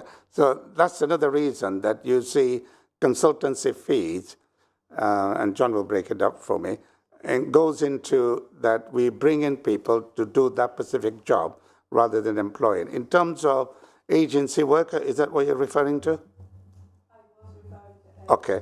Agency workers, there are, in terms of, we are on the low quartile of the salary. Recruitment has been difficult. It's nothing new. It's something we've been talking about it for the last 10 years, and we need to address that in terms of it. So we got a vacancy which are 40, 50 average every quarter that is reported, and that has a salary of X million, 2 million, whatever. And to make the system work in this place, because of the lack of capacity, then we got to bring in people to do that job, because you can't say, well, it'll manage. And most of the chief officer, to be fair, do manage within the scope. But I don't like agency workers simply because it has a disruption factor on it. Efficiency comes down, all sorts of things. But at some point, we need to manage. So I'm thinking in the long term that, we've got a benchmarking going on. Hopefully the report will come out very soon. And we want to address that so that we are not at the bottom quartile of recruitment, that the money we pay extra will be less than getting somebody subcontractors who cost double the amount of money. So we know what the issues are. Some of them is just alluded about the LGR as well. Every authority's got capacity issue. So all I'm saying is that we've been planning this, that we need to address that. And hopefully in the coming months that we can, I'm sure the chief officers and CFO can then to say, they're independently done, that some of the salary issue can be addressed. We put quite a bit of money in it, over £1 million, to address that, yeah? So, Chair, I'll give you the stance of the narrative of it. John can then bring in the figures and explain how we got to those two, consultancy and the agency, please. And just to, apologies, I don't want to bore the room with financial stats. Just get with the agency and the net cost of staffing. To put it into perspective, there's the pressure that we're reporting if you add staffing variance and agency. It's a budget pressure of 3% on the £22 million staffing budget that we've got in the general fund. So I know the value is big, but in the grand scheme of percentages, it's relatively small. Ish has gone through all the Council Ministry, has gone through some of the reasons for using agency. In terms of the consultancy spend, yes, it is a big increase from last year. The bulk of that forecast spend is sitting in growth and investment, digital and comms, and of that, most of it is relating to town centre activity. I know there was a private report on potential town centre asset work in the summer that included a breakdown of the forecast cost in there. So because it's a private report, I won't go into the detail. But yeah, it's because of the town centre activity is now really accelerating from last year. That is where the main area of spend is.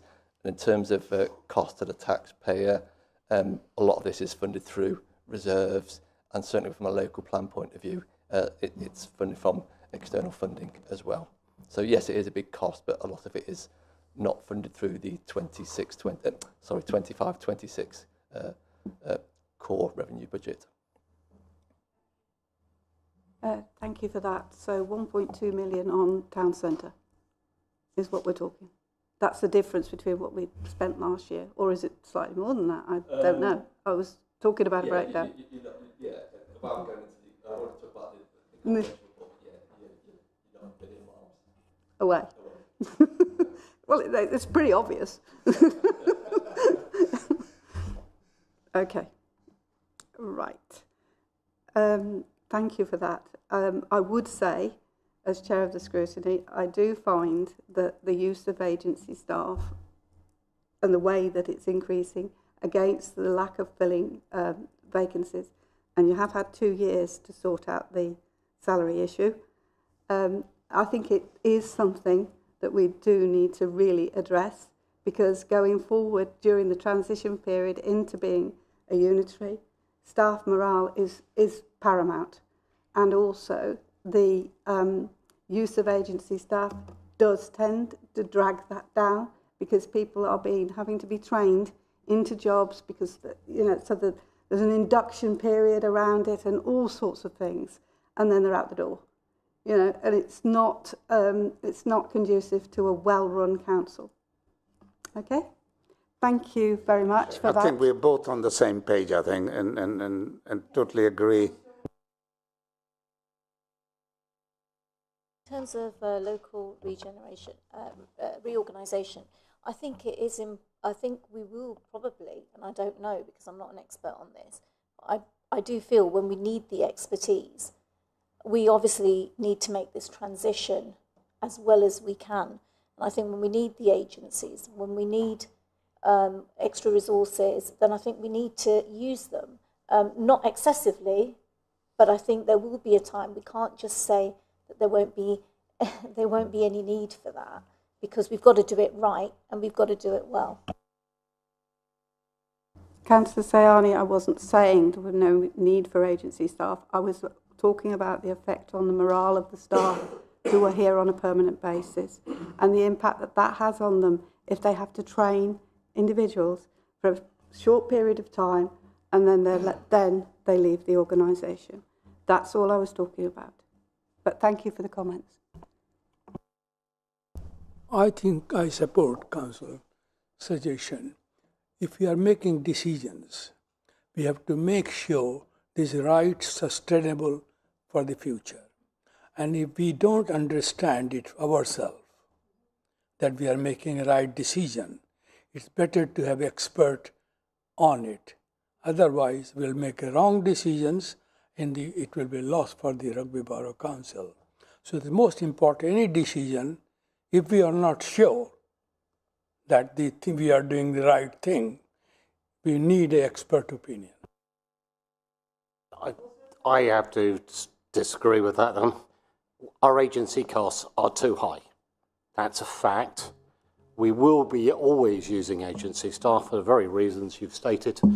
We will need that expertise supplementary, but they are too high at the moment.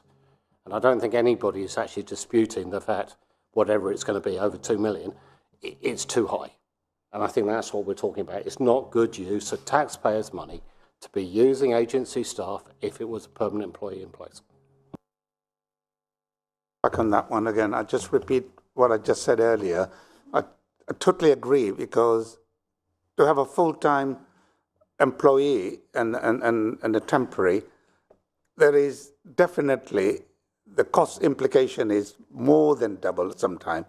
And when you look at the hourly rate, some of the, there's another answer to agency staff, shared services, yeah?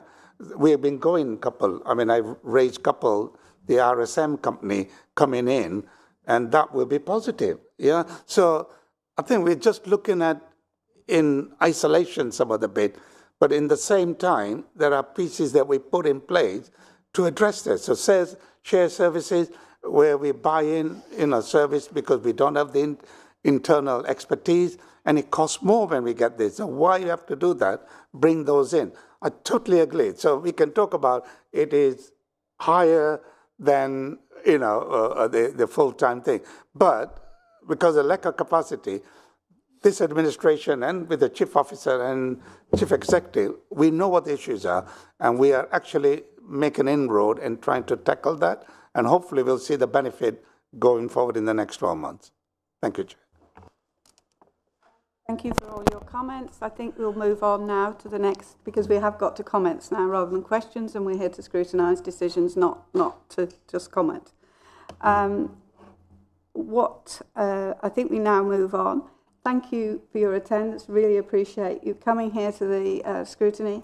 And thank you for your very, very straightforward answers. Okay.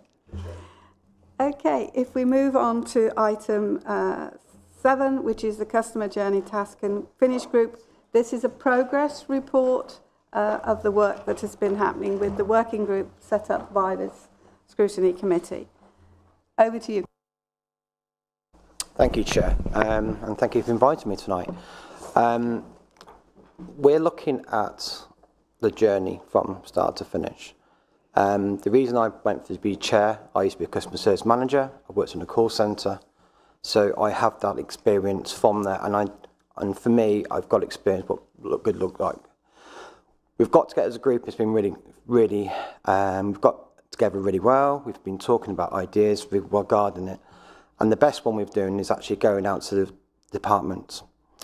So we've gone out to 2 departments so far. We've gone to customer services directly, because obviously they're the hub, they're the voice, and they're the front window to the town council. And we spent a day there and listening to what they were talking about and what's happening, what they have issues they have, and things like that. They're doing an amazing job. They're absolutely doing an amazing job. I mean, I've got a couple of figures here to hand. They take 100,000 calls per year, 12,000 emails, and also their abandoned rates are coming down. Like 1 quarter went down 19.5%. And also on a probably skeleton staff. And I think they are batting way above their weight. And for me, working my previous job at Severn Trent and AXA, the amount of calls I used to take, I think they're doing an absolutely amazing job. And also, this is obviously not from a technical job, technical information. I think what happened so far with what I can see and their concerns is they are very good on the phones. The emails are great. But I think the communication between the departments, which is let down. And we all know that. And I think this is what we're trying to improve on. For example, if you look at waste collection, they have a spreadsheet. And basically, for me personally, when I raise any jobs, when I was on the phones, you have a reference number and you can add it all the way through. And obviously, this is what they've had for numerous years. And I think this is another thing we need to look into.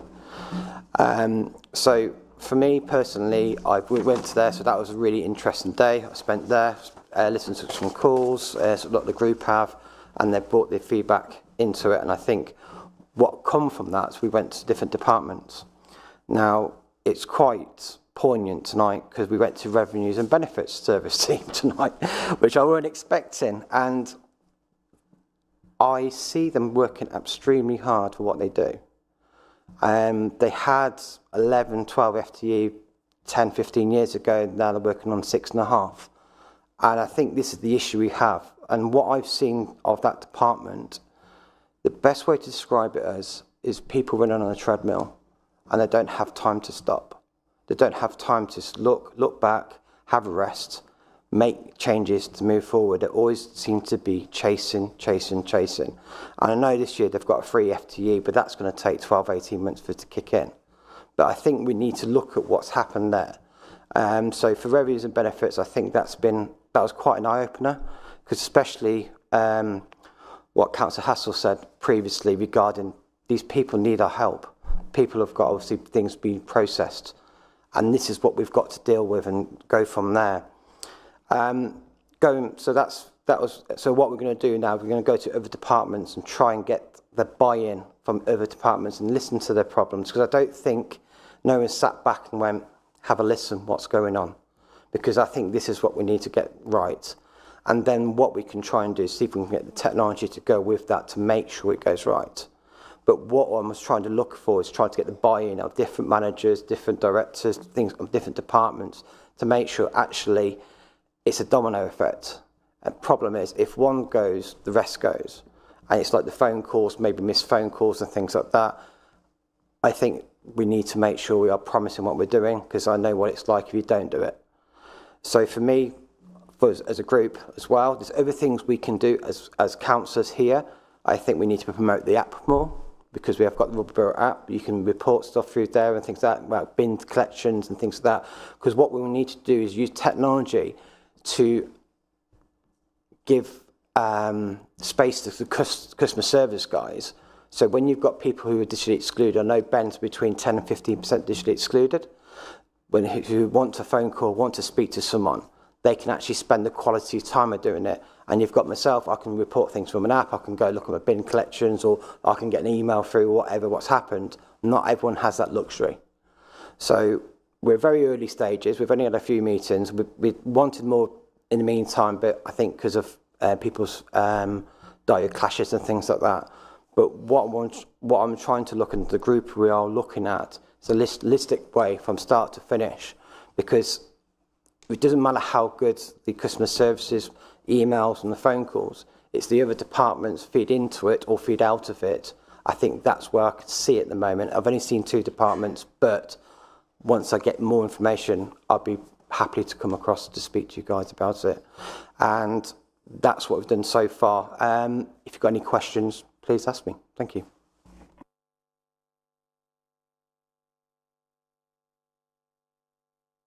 No, it's the name of Scrutiny. So, firstly, thank you for being here, and thank you for giving us a very honest view of where we are and things like that. So, yeah, I think what you're doing is great, doing that research and finding out where we think there are some weaknesses. What that leads to say is, what have you got a view of what well, there's 2 things I've got here.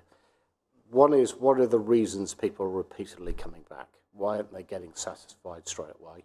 Okay, so that's one question. Yeah, I don't mind who answers. That's one question.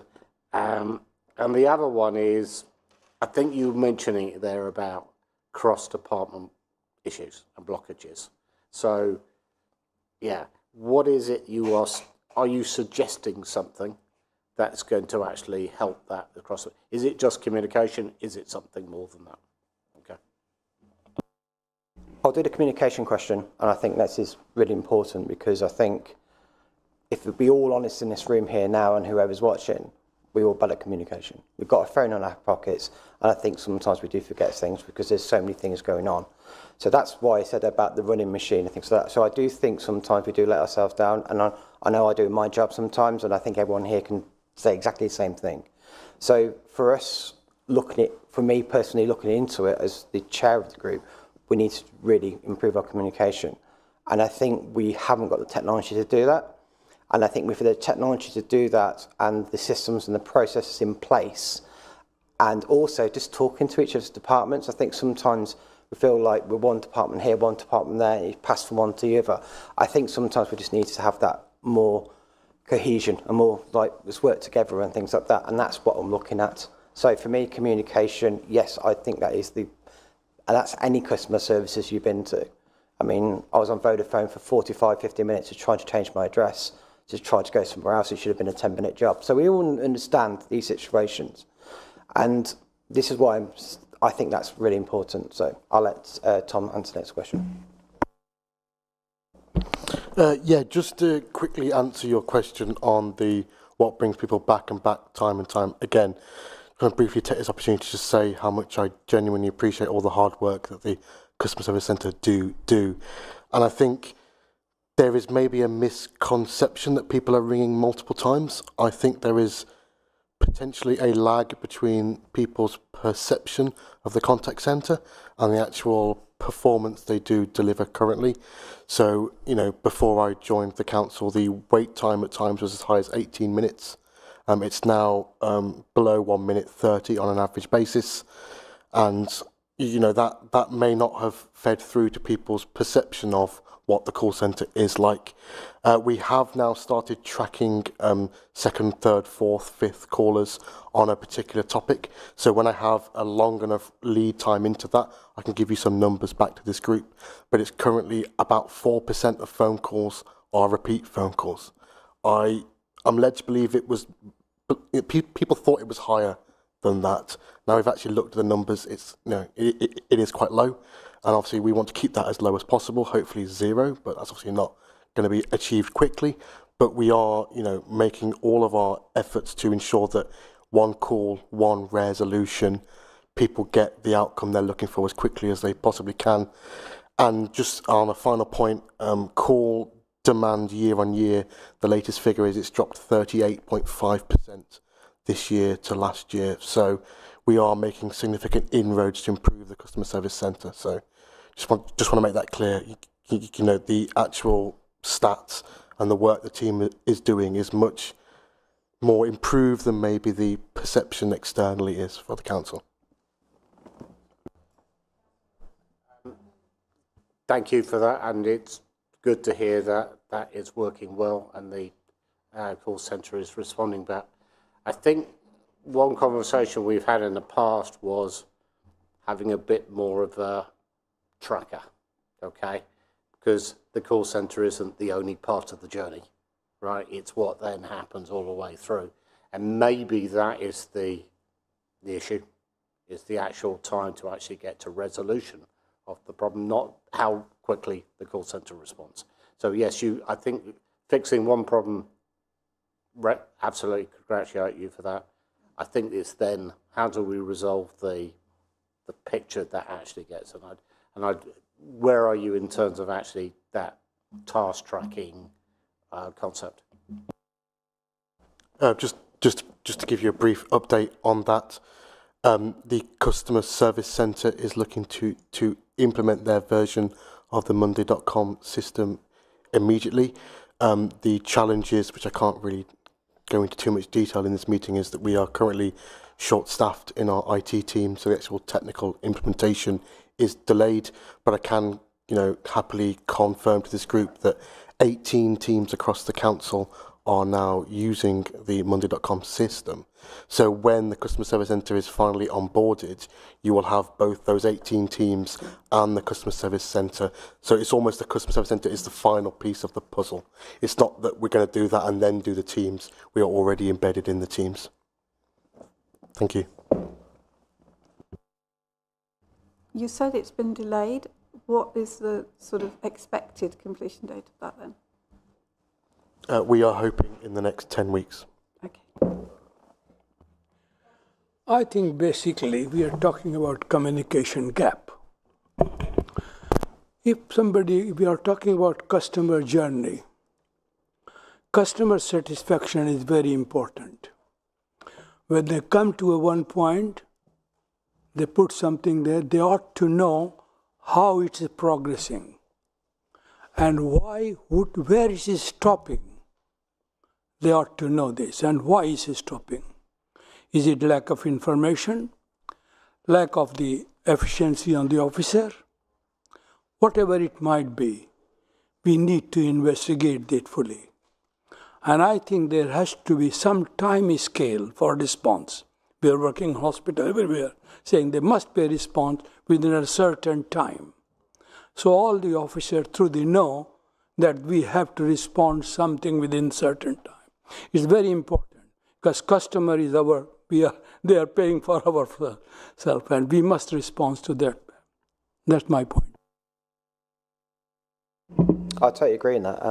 The jobs I do, we have an SLA, service level agreement, and we haven't got service level agreements in the council, and I think we need to do it. I don't know why we haven't done it like years ago, but if we're going to say we're going to a bin, we've got free. I mean, to be fair, I saw one the other day with a 3-day turnaround to get the bins empty because they missed them, and it was done. So I think we need to make sure to make people expect, because if they phone up and they don't give them a time scale, I'd rather say it's going to be 5 days, but it's done in 3 days. We're the kings. We're brilliant customer services, and I think we just need to try and get into that way of thinking and that way of communicating. And I think it's totally, I totally agree with what you're saying. I think more SLAs within the borough would be a lot better. Then what you can do then, if you're missing SLAs, so level agreements, then what you can do is you can find out what the problem is as to causing it. At the moment, we're not the best at that, and I think that's where I'm seeing. I've only been to 2 departments, but obviously I'll see that more in different departments as we go along.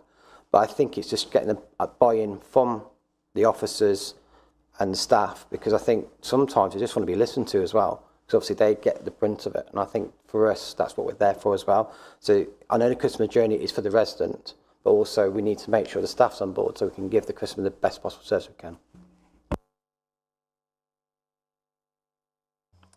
So we're living in a cost of living crisis. We've got wars going on all over the place. So one thing I will say is that it's really important, because many of these, as you mentioned, actually vulnerable people in our community, they have issues now, or they will be having more and more issues of juggling their finances. So they're going to, in council tax, all these different things. So I think it's really, really important that we have a way of dealing with issues that can become escalated as well, because if they can't get through, or if there's some block in the system, sometimes that can also impact people's mental health in terms of financial hardship and uncertainty. So how are we going to be dealing with these people who may be struggling, and improving that communications with them and giving them the support that they need? And the second quick point is also on digital exclusion that I wanted to mention. Yeah, digital exclusion, because there will be sections of our community that can't access these services very easily. The elderly community, we have a growing elderly community, so we have to really try to think of these different groups and how you do all that. Great, thank you for that question. These are 2 topics that I spend a lot of time thinking about, usually late at night when I'm trying not to sleep. But yes, so it's very important to me and my teams that we get the widest possible spread of accessibility to all individuals and communities within rugby. On that front, because we have seen such a significant decline in call volumes, like I mentioned, in excess of 38%, what we are now looking to do is reposition our staffing within the customer service centre to mean that we can dedicate more of our time to vulnerable residents, whether that's residents who ring up on the phone or residents that come into the town hall, into the reception area. We want to make sure that if they need to have a 25-30-minute phone call, like some of them do, we do have the staff that are able to do that. If they want to come in and have a chat with us in a private room in the reception, we have the staff to do that. So we're not just saying, okay, great, we've cut our phone calls in, by 38%. Let's get rid of some staff. That's definitely not what we're doing. We are reusing those staff and their skills to better support the vulnerable residents. And on the digital exclusion front, we are doing several things. One of the activities we're currently engaged in is a AI-assisted tool which summarises cabinet and council papers to a reading age, which would be the average reading age of the UK, somewhere between 9 and 12 years old. We are then planning to share paper copies of these into the reception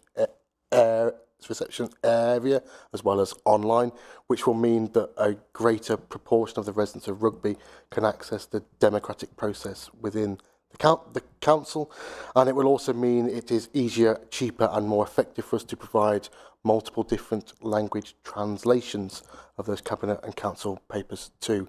And in theory, we could also provide a Braille copy as well, if it was required by anybody coming into the town hall. So there are a lot of things we are doing to make sure that the democratic process and the council operations day to day are as wide as they possibly can for the residents of Rugby.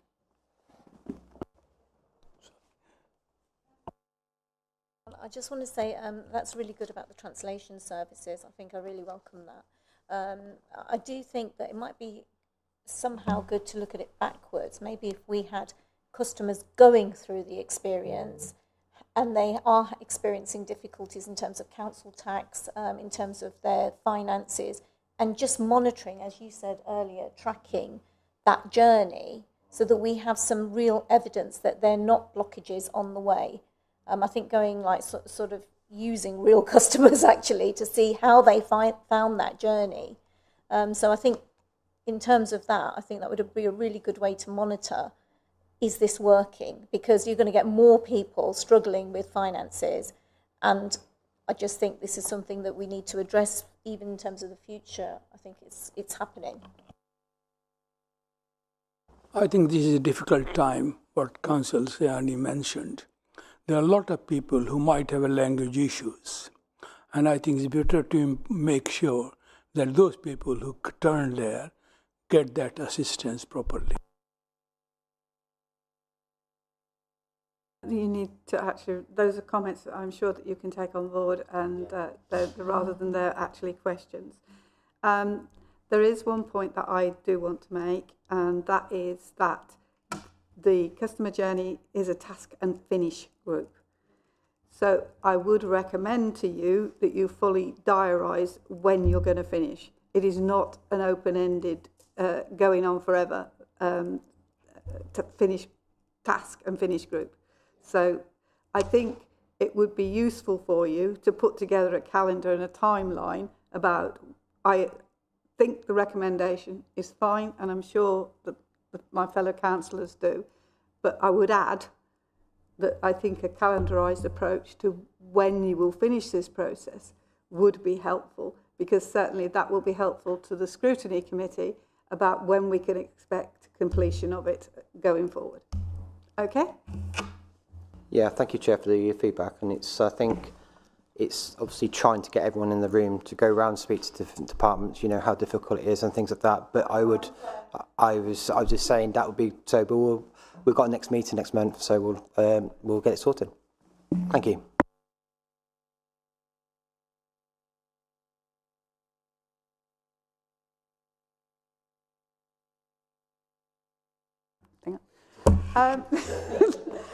Okay, right, thank you very much. You are welcome to go home because we have one final item as a Scrutiny Committee, and that's to look at our work programme. Thank you.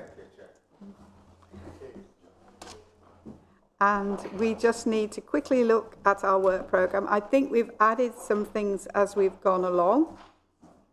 Is there anything other than the what's we've got? Town centre regeneration, we've got the customer journey and local government reorganisation. There are some things that are going to be recurring. Our community safety comes back. We have also put in there about economic strategy action plans, the follow-up report, the Sherborne recycling plant. There was actually something about the progress within the work services unit, because that is a particular area where agency staff are quite high. So that may be another one to, oh, it is there, finance and performance work services unit, sorry, it's there. So risk management and then corporate strategy action plans, plus the follow-ups that we've already indicated. Anything else? I think that's quite a healthy work programme. Do you want to put your... There is a building very close to where we are now that is getting demolished, and is planning is going for it, but it's not coming to planning committee. I find that this is a major development in town, and it's not coming to planning committee, so I feel as if I need to put it into scrutiny. I don't think that is appropriate. I think it should be going to planning, even if it's just to advise planning of what's been happening, because I'm not sure how many of us have really seen what the plans are, and it has skipped planning somehow. It was due to come into planning in January. I was assured that it was coming into planning in January. Then it got cancelled that January planning, and then decisions being made on that land. So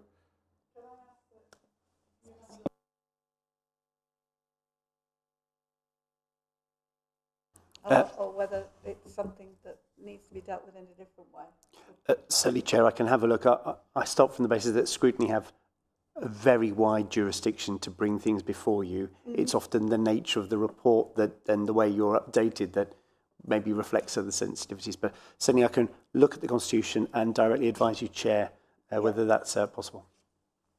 Say I prefer it to actually go back to planning rather than come here. But if we have to use scrutiny, I would. Well, certainly I'll liaise with the strategic director of place in the morning and just see where we can see what we can do. Thank you.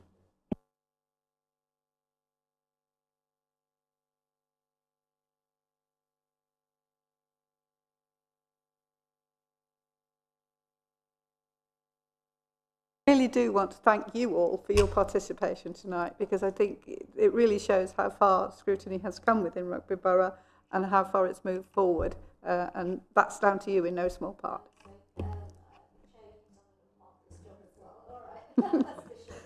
Okay.